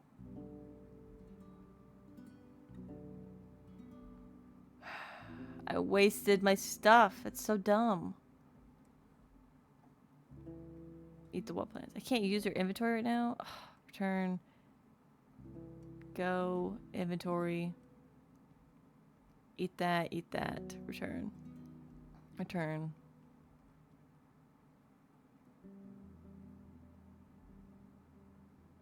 Character.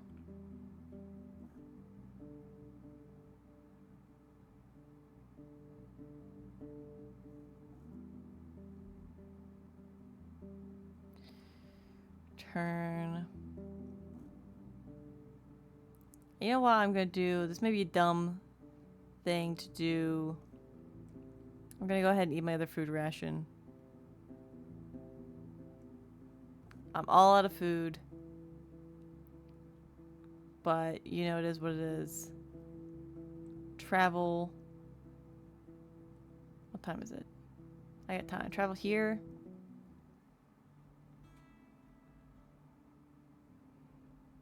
Creek. Jump in. Okay, that got me at least a little bit clean. Travel. I want to go to Hallersdale. Yes. Hey, Golden. Bread? Yeah, bread. Bread. Bread. Bread. Lizard. Oh, the brain rot continues. It continues. Hopefully you're doing well, Golden. Hopefully you're having a swell Saturday morning. Lizard. Lizard. Lizard. Lizard. Bread. Bread. Bread. You had to have been there, guys. You had to have been there. But yeah, Golden, we're just playing some Roadwarden. We're chilling out. I'm talking my throat horse. You know how it goes. And I'm trying not to die. Trying not to die. I'm at work. Disgusting. Working on a Saturday. Ugh. I hope it goes swiftly. I hope that no one should have to work on a Saturday, honestly. Hard. Are you working hard or hardly working? Oh, hey, baby boy. What's going on, Gimmo? But I hope that work goes swift and that you don't have to be there long. And that if you do have to be there long, it's an easy day. That's what I hope for you, Golden. You approach the opening gate and then carefully dismount. A guard approaches you, ready to take your mount at the stable. Hello, stranger. What news do you bring? I gossip. Sure, I'll gossip.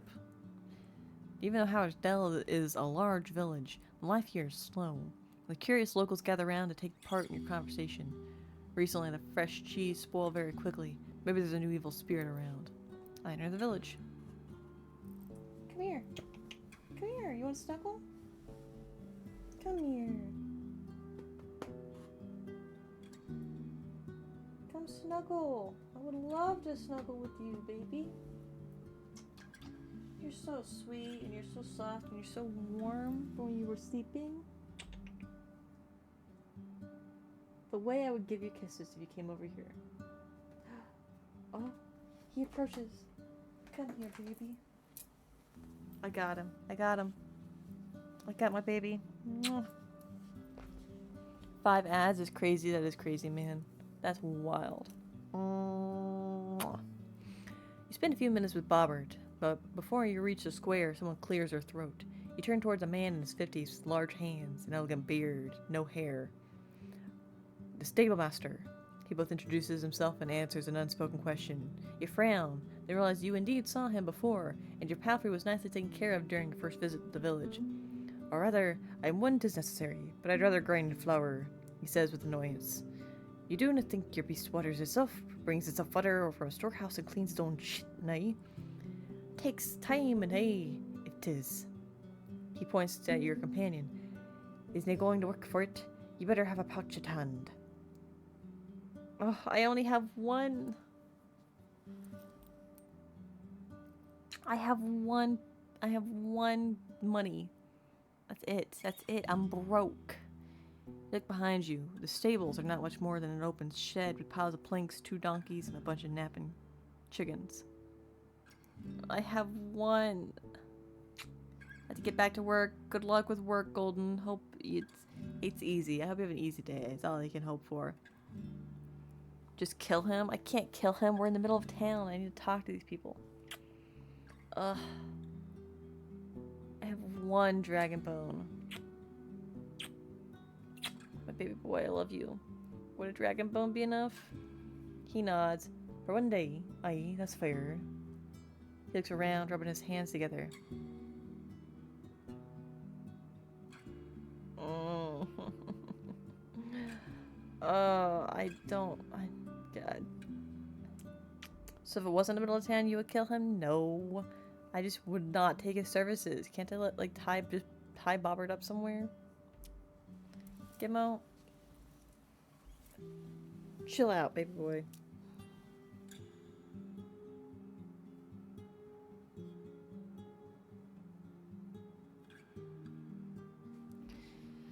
I am broke, but I do have the money at the moment. It'd be better to use it. Here you go. I'm broke. I'm fully broke now. He nods with gratitude and throws the bone in the leaky bucket hanging from a nail and grabs a wooden pitchfork. I let him work in peace. Huh.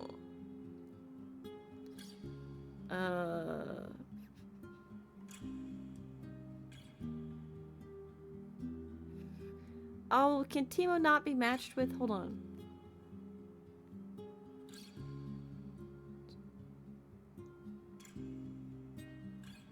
Hold on. Journal. Can I not have Timo and the Shisho get together? I thought they'd make a great couple. Oh, I guess she wants a hardworking man. Come on. They would be so... they would be so cute together, but I guess not. I guess Shoshi's looking for a bit more of an open relationship. That's fine. I don't know where else to go. I can't look at my map just yet. Let's go to the tailor. Sewing together a piece of a new simple tunic. Huh, can I not sell my thing to them? Gimmo baby, you are so cute, but you're so squirmy. Just let me love you for a little bit. Good luck. Main square. Maybe the trader? Goods to sell. Ooh, spider silk.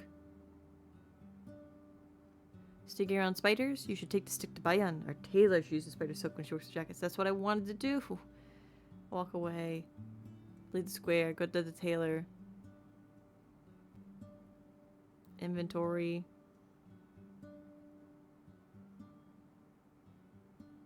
How do I get to do things? I can't. How do I get you to take the thing from me? I would like money. I would like money.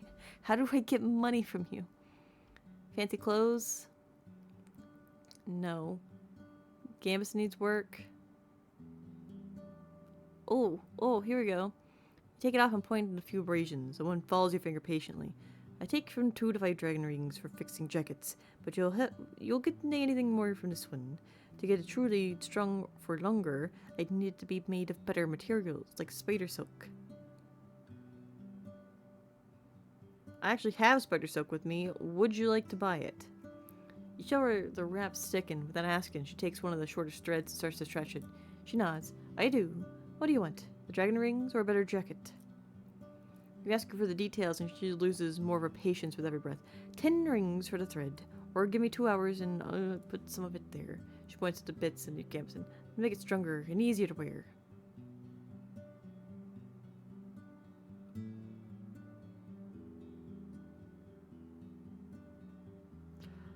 Oh. Kill them, money falls out of them like candy from pinata. I think that's incorrect. I think that's incorrect.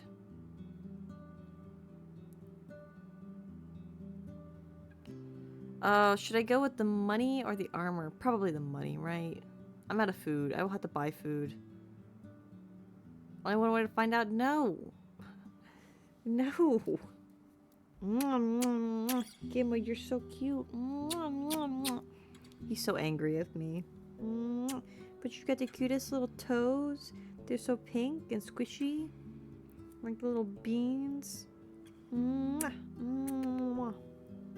Just want to eat them up. Okay.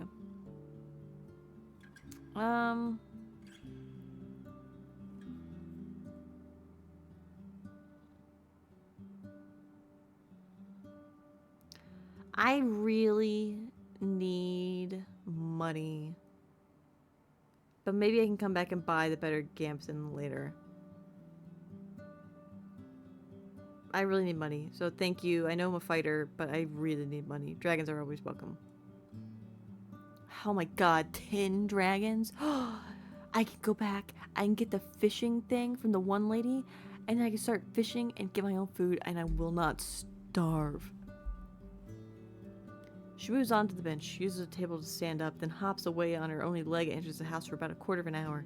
You hear her jumps, the voice of another woman, even pushed furniture. When she gets back, her face is red and sweaty. She sits down on her spot and puts the loose coins on the tabletop. Found them, she mutters. Before you can put them in your pouch, she returns to her previous work. Services.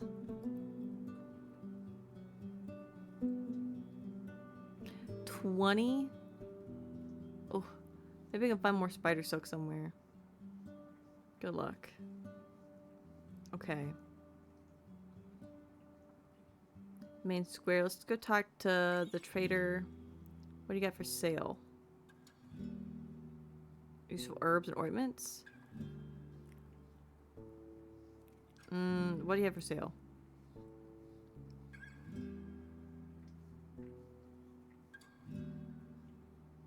Ooh, an axe would be great. I have an axe though, but we're good. Nothing, I'm good.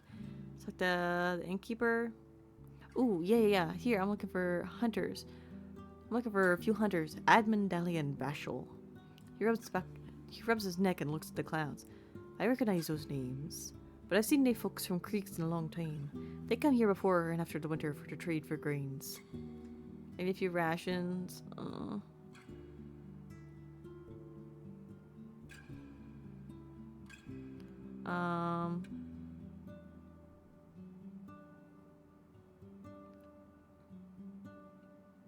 I need to buy rations. That's good. Thanks. Talk to the mayor? News.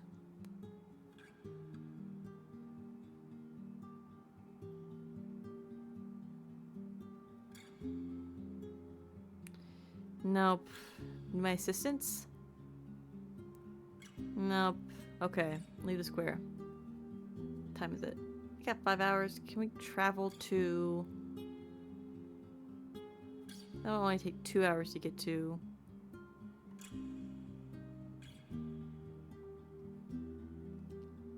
They haven't heard about anyone though, so the other people, admin, didn't it say it would take a couple days for the trap to work?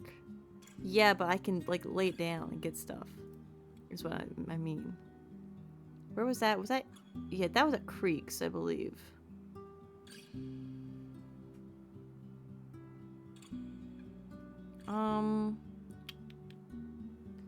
Yeah, let's do that. I have some time before I need to go do stuff. It's day 5. Let's travel to Creeks.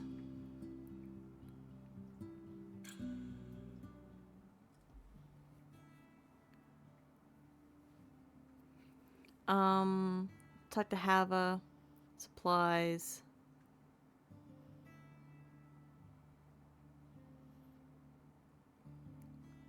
Yeah, give me the fish trap. Sweet. Farewell. Travel. It's an hour. No, I need shelter. Go back to Foggy's.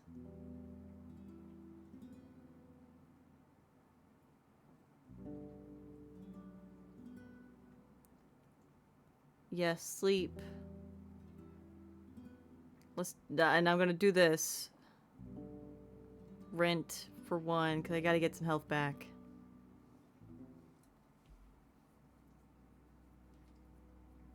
As you prepare your belongings, you realize the days are getting noticeably shorter. The closer you get to autumn, the less time you'll have before the beasts and the nights leave their lairs. For now, it won't be too bad, but I better make sure not to waste too many hours. I say after I've wasted so long. I need some coffee. Same. Use your senses right after you lie down. In the middle of the warm, stuffy night, you are entangled by your dreams, too tired to fully wake up, too accustomed to having a mid-sleep break to just get back to sleep.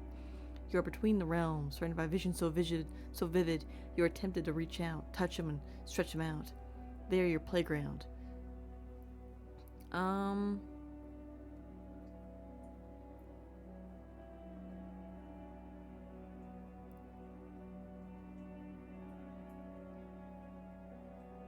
Yeah, if I'm in a dream, I'm gonna enjoy myself. Once I realize I'm in power, I do my best to enjoy myself. I fly, defeat dragons, eat and drink whatever I want. Heck yeah.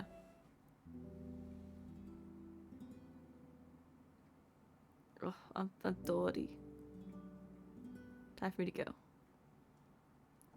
Travel here.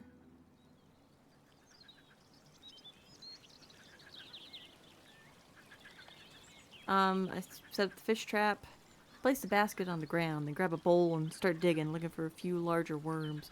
You bait the stick and push it inside the basket, locking it between the sides, and cover the entrance with the lid. Tying it together takes you a good few moments. It'll be easier later on. You attach the entire trap to a tree and place it into the brook, moving it around to make sure it stays in place. Who knows how long it'll take before something large enough swims inside. Still be better to not wait for too long, otherwise the prey might die of hunger. Wash. I wash my shell. Okay, I'm back to that. Step away. Travel. What time is it? Got plenty of time. I kind of want to go to... What day is it? Day 6. Let's travel... I think down here is where I need to go to find the potion the guy needs. So let's go here.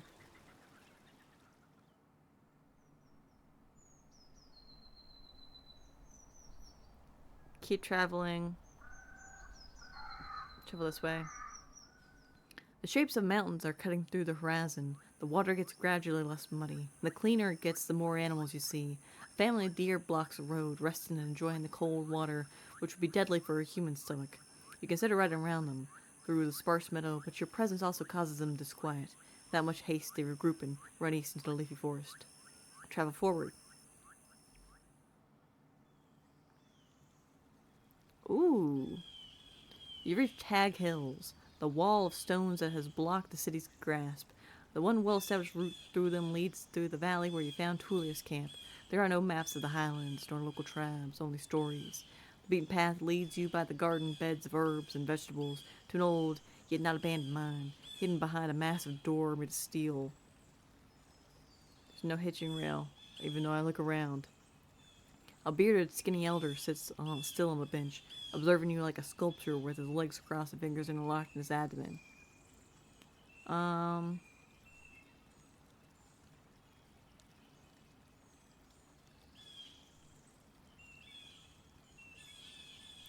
Yeah, good day to you. Good day to you. Don't worry about my horse. I'll keep it away from your garden.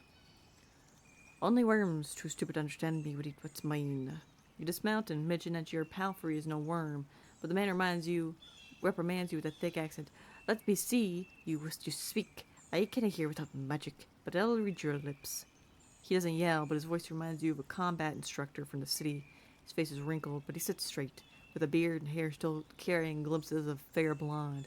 He's tanned like a worker, and his eyes are blue and piercing, as if they belonged to an infant. You're not from here, and I only welcome a stranger in this refuge. Say what you're looking for, and begun. I explain who I am. What do you call him? I don't know. Sir?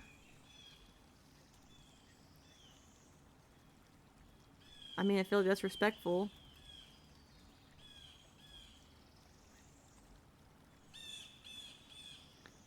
He stares off across the garden beds, forcing you to wait in silence. The elder is tall, with long hair and a beard that was let loose a long time ago. His sandals are covered in dust, and you spot dirt on his clothes and skin. The woolen tunic and linen were made with care, decorated with colorful threads at the collar and sleeves. Now all the blues and greens have faded, and the fabric is held together by patches and stitches. Hey, sweet girl. His hands are still folded, his voice remains firm.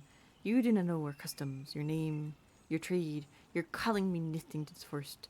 I do not know what you expect to find here, but this is nay a place for strangers.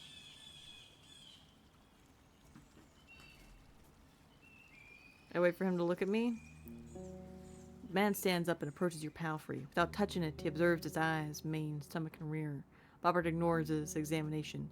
My nose is right, then, as steady on his dead. Ooh, as are his plans. Such is the fate for all dreamers. Fate of all dreamers. He turns towards you with a grim look. Are you going to look for him? You nod.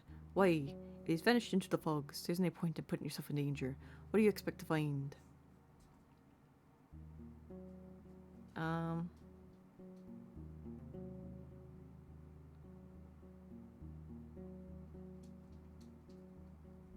Yeah, I kind of need to know what killed him. What kind of danger he encountered. He's observing you carefully.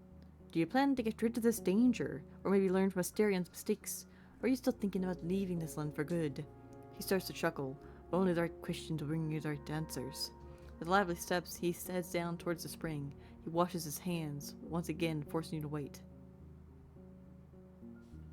Old people need time to gather their thoughts, man. Yet you do not jump up there. You're so cute, though. Mwah. His voice is cold and confident. So what do you need? I don't know how I should have addressed him.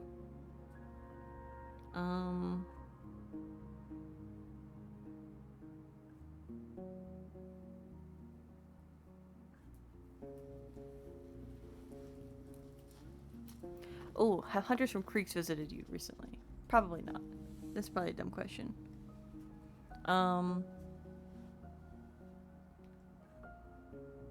He said be careful. All people need to hurry up. I don't know how I should have addressed him. Gimma, what are you doing? Can you guys not wait like 10 minutes? Just give me 10 minutes, guys. Actually, I'll let him out. Hold on, guys.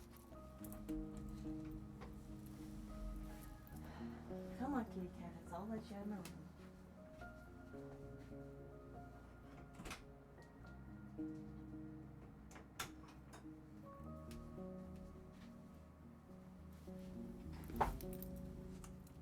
Okay.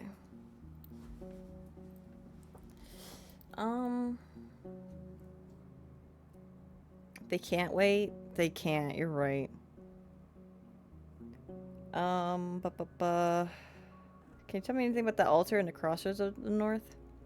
He smiles. 'Tis a tree that you should pay attention to. The true gift from the forest. It answers to our offerings and rewards us with its magnificent fruits. They heal both shell and soul. They make anyone who eats them stronger than they ever were. We gather around this altar whenever the winter ends. In which it requires a painful sacrifice from all of us. It prepares one's soul for the future like nothing else could. I've heard about some bandits. Were they bothering you? He strokes his beard, but then grasps it nervously. There are souls who steal from White Marshes, a village in the north. They wouldn't dare to show up here. But those brigands are brutes, simpletons. Ava, their leader, Glacia, listens only to force, and will humiliate for the enjoyment of her band. She wouldn't be afraid of some lost Roadwarden. He lets go of his beard and lowers his head. She's drifted so far away from her old self, a kind, bright girl from Gale Rocks, loved by her parents, but now, doing across her, where she'll find you. What happened to the village? I'm near willing to tell you that. He raises his chin, and his beard shakes. The shameful tale ought to be kept to the past, for the sake of the living. Okay.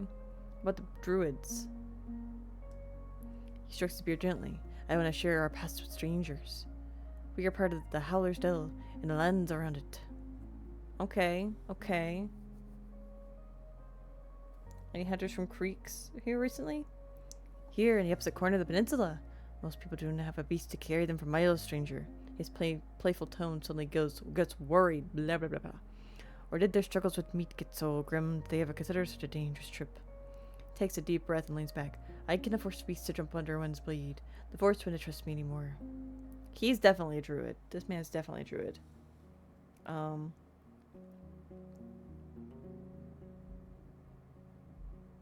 Okay, tell me about this place. Your eyes see what is to know. People found copper in a cave. It's been abandoned for a long time now, so we turned it into a shelter to stay close to the sacred tree and its altar. We're servants, my wife and I, and this place is nothing more than a servant's house. What can I tell you about the peninsula? I've lived here for almost a century. Ooh. Travel both by the paths into the wilderness. His voice becomes stronger and makes you think of a bard. But I want to be your guide or teacher, and if there's anything I can wish for, 'tis that you will stay away from the woods. The creatures get angrier the more we take from them. They do not listen to our warnings, and one day they'll bury us under a storm of claws and fangs. There'll be no soul to spare a tear after us. His eyes are harsh as a hawk's, making him look like a priest who hears a child asking for honey on a day of ceremonial fasting. Do na poke the hornet's nest. Do na ride east. Do na... And never use the path that runs through the heart of this land. That road was meant to save time, but brings only death. Be a servant, and an overseer. Do not try to bend this place to your will. He points at you and wags his finger after every word. You will, anyone's will, is the key to danger and salvation.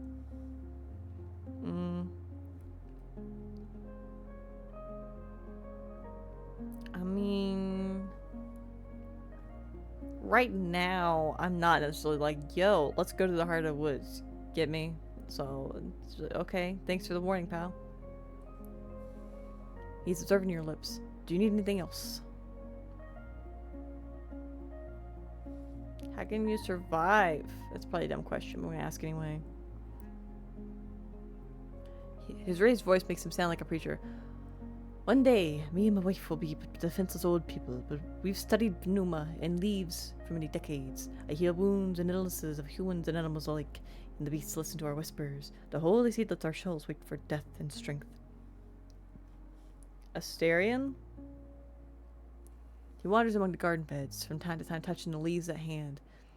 He was here more than once.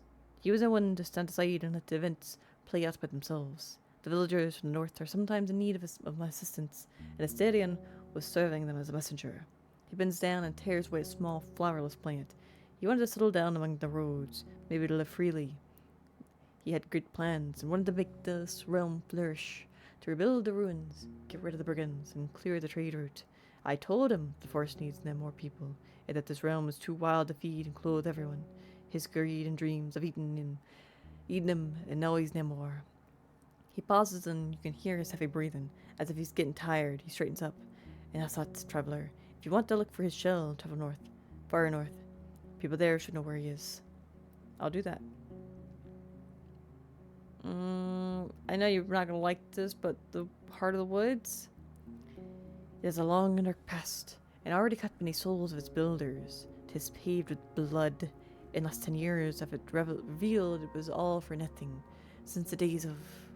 He glances at you, once again surprising you with how shiny and lively the blueness of his eyes is. Of grand discord. The tribes of this land are locking themselves in their fields and houses, too afraid to leave them behind, too untrusting to meet other souls ungirded. 'Tis now the first road to be claimed back with the wilderness. It will not be the last. You ask if he has any tips for how to survive such a trip, and he tells you it'd be wiser to just avoid it. He then reaches it into his pocket, grabs a leaf and puts it in his mouth, chewing gently. This man's a leaf eater. Death may take many paths to a stranger, but cats are the one enemy that's both as dangerous in its stealth as in combat. No human can fight it alone. If you see one of them, it's not too late. Do not provoke it. Make it wary, but scared. Look big, talk a lot. Seek its action as eyes. Looking for a job? Looks at the garden beds. We have everything we need. Fair enough. Can I enter the cavern to rest? Why would it allow a stranger to do such a thing? Fair enough, man. Thanks, pal. Time's up. We got 8 hours.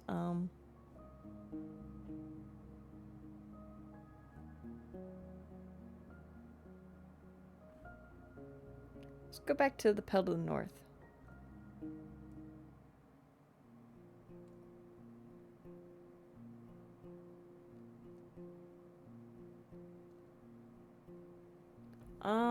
Let's go to the well. No, I'm good. Armorer? Adjustments? No.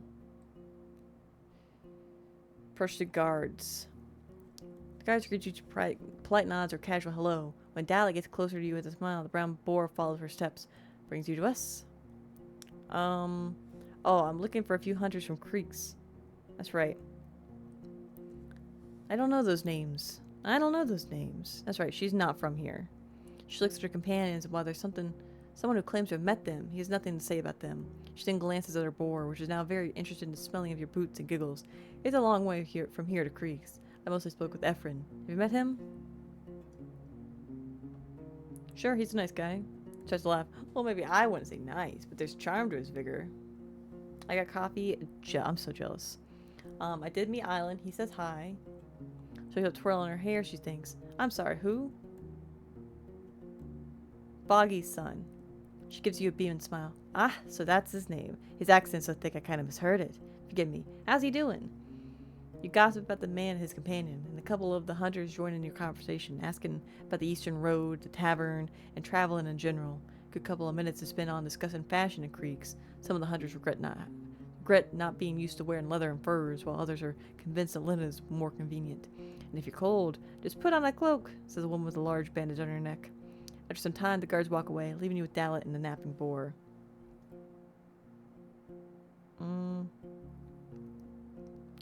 Wild creature knowledge? Ugh, never mind. Dalit, right? Oh, no. I don't want to romance you, no. Thank you. I'll be real, the most romance I've got in this game was that time I went on that kind of date with that guard from Howler's Dell, and he showed me around, and we sat together and just talked about the village, and it was very romantic. You know, the whole date I went on. Oh, she giggles to cover her confusion. Are you asking me out? I ain't interested in any silliness. She brushes away the hair from her forehead. Tangled chaos all over her scalp cares not for her efforts. Well, yeah, half my life ago I was living on crops, but I bet I shot down more monsters than you've broken eggs. You much of a fighter?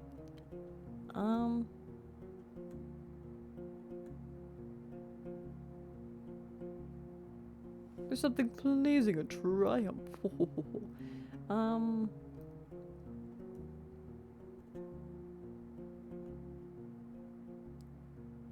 Hard to say. I'd rather be friends with people for the most part, yeah.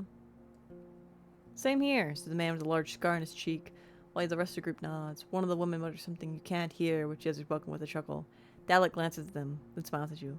I never leave home without these goblin heads. No souls told me to find glory in killing, even if bards so often natter about it. I'll take being alive any day, and a good team is of greater value than the best crossbow. Okay. Thanks. At the inn. Anything you'd like to buy? No. Cautious band? No. Like to ask about someone? Oh, what are the names? Dahlia. Dahlia. Yes. They're missing. Tell me about them. All three of them. That's bad news for us. I'm quite glad knowing there's pressure in the north. And that beasts are being pushed towards our forest. Thanks to you, we may adjust our plans for spring. Okay, that's interesting. Hey, Vivek, what's going on? Numi Kato? I'm more Wolfo, personally, but it's kind of undeterminate. I'm animal Numi today. Thanks for the water, thanks for the stretch, Vivek. How you doing?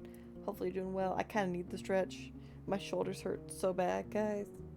Ugh. That actually felt really good to stretch my back right there. That was really nice. Okay, my water now. Okay.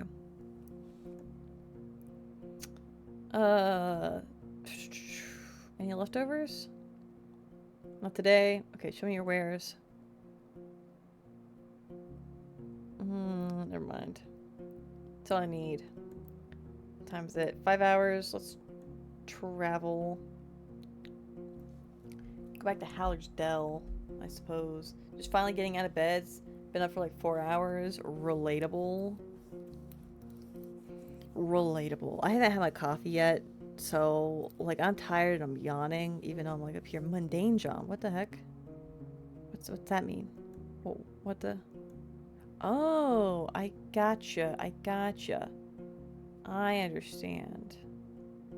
I'm picking up what you're putting down. It might be interesting to go that way.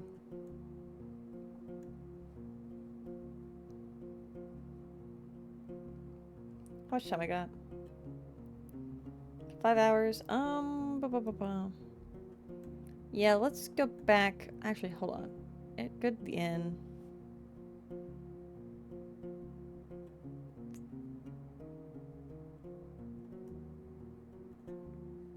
What do I got? Got 2 supplies. Where did I get keys from? Who gave me this? Okay. 2-hour stream? No. You get 2 hours from on this game with me, and I want to get somewhere to rest. I want to get to the end of day 6. And then I'll stop. Okay. Travel. Let's go back to Howler's Dell, I suppose.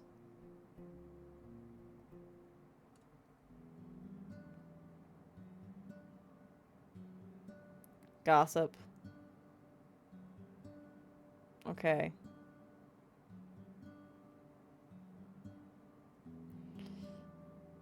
No, I don't need that. My now water and peace. I'll make sure Bobber's comfortable. Okay, travel. Let's try this way.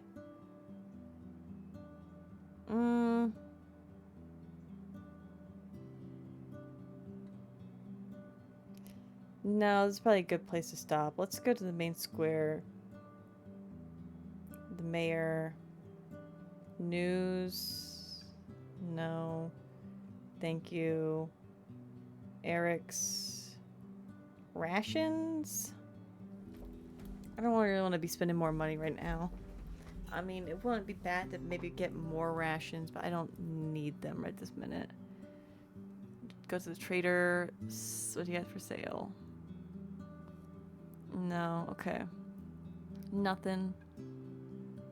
Okay, I think this is where we're gonna stop then. Yeah. Sleep.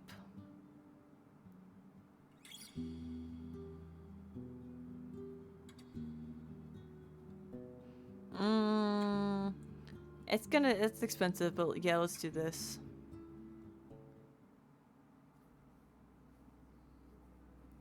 The rains once again hit the ground, interrupting your sleep. It's a day of muddy roads.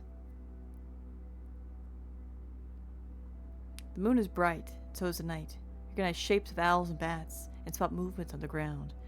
There are many stories about the moon's origins and purpose, and they're older than any of the doctrines known in the cities. These legends are shared not by religions, but rather by tribes, as if they're part of a deeper conviction, something spread through the milk of mothers and wet nurses, or through the whispers of the trees and winds. Ooh, I love it when I get to choose my own lore. Strange animals. Okay. Controls the weather. Crush everything. No, I like it being a home to strange animals. Like glowing animals. That's neat.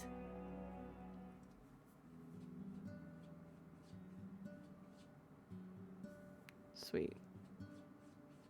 Leave the square. Okay. Ooh, I offer my services to the guards. We'll do that next time. I'm gonna save. Settings. Save. Right there. Yeah, but that's where we're gonna call it quits because it is noon. My cats are desperate to be fed, and I can not talk anymore. So, hey, maybe it won't take another month for me to get here. Who knows? Maybe I won't be finished with Dragon Age 2 by next week, and we'll do another episode of this. But I definitely plan to be finished with it before 3 weeks from now. Short Numi stream. I mean, I can only talk so much, man. This game takes it out of me. I gotta get some coffee too. I really like this game. It's really intriguing. I love the world building going on with this. I've not done a single. I've not completed a single quest in this game so far, and I've played this how many times? But it's just a lot of fun. It's just so interesting. It's so interesting. I highly recommend. If you play it though, don't play it sporadic bursts like me. Just play the game, man. I get lost sometimes. It's my own doing. but I do have a lot of fun with this game, so highly recommend. Anyway, because it's that time, I'm gonna go ahead and switch this over to my end screen. You completed. I have not completed any quests, man. I've not done any of them. Anyway, here's the raid message for those of you who like that sort of thing. And I'm gonna see who we can raid into. I don't know who's live. Gosh, my throat already hurts. Hope you had a good stream. I did. Thank you, Jay. I hope that you guys enjoyed my stream. Enjoyed me and my terrible accents, really. Jasmine's on. Mars is on. Bear's on. Let's go read Jasmine. I don't usually get to read Jasmine. Yeah, let's go do that. Let's go read Jasmine reading the fish book. Sounds like a fun time. Jasmine the Baku. Heck yeah. Let's do it, guys. Start this raid. Thank you guys so much for joining me. It's been a blast. I know it was a short stream today and it wasn't Dragon Age, but you know, oh well. Maybe we'll be back to Dragon Age next week. Maybe we'll have to do another episode of this. We'll see. Regardless, the week after that, for 100%, no matter what, we'll be on Inquisition. It's just taking me a little bit of time to get through 2 again, and I want to get through all of 2 before I start Inquisition. So we'll get there eventually. It just might take a hot second, but we'll get there. But anyway, thank you guys for joining me. For more information, I want to go live. Follow me here. Follow me in Blue Sky. If you want to watch my full-length videos from the start, you can follow me on YouTube. Subscribe to me on YouTube, which is linked in a little about me below. All my full-length VODs from this game and all my other games are there, so check out that. I don't really know what else. I need coffee, man. I need coffee. Just send a love on to Jasmine. Jasmine's great. Jasmine's wonderful. Jasmine's reading fish dame, you know. It's great. That's all I really got, folks. So I hope you all have a fantastic rest of your weekend. Short stream, but hey, I'm releasing you from your prison of having to watch me for now. So go, be free, people. Be free. Enjoy your weekend, and bye-bye.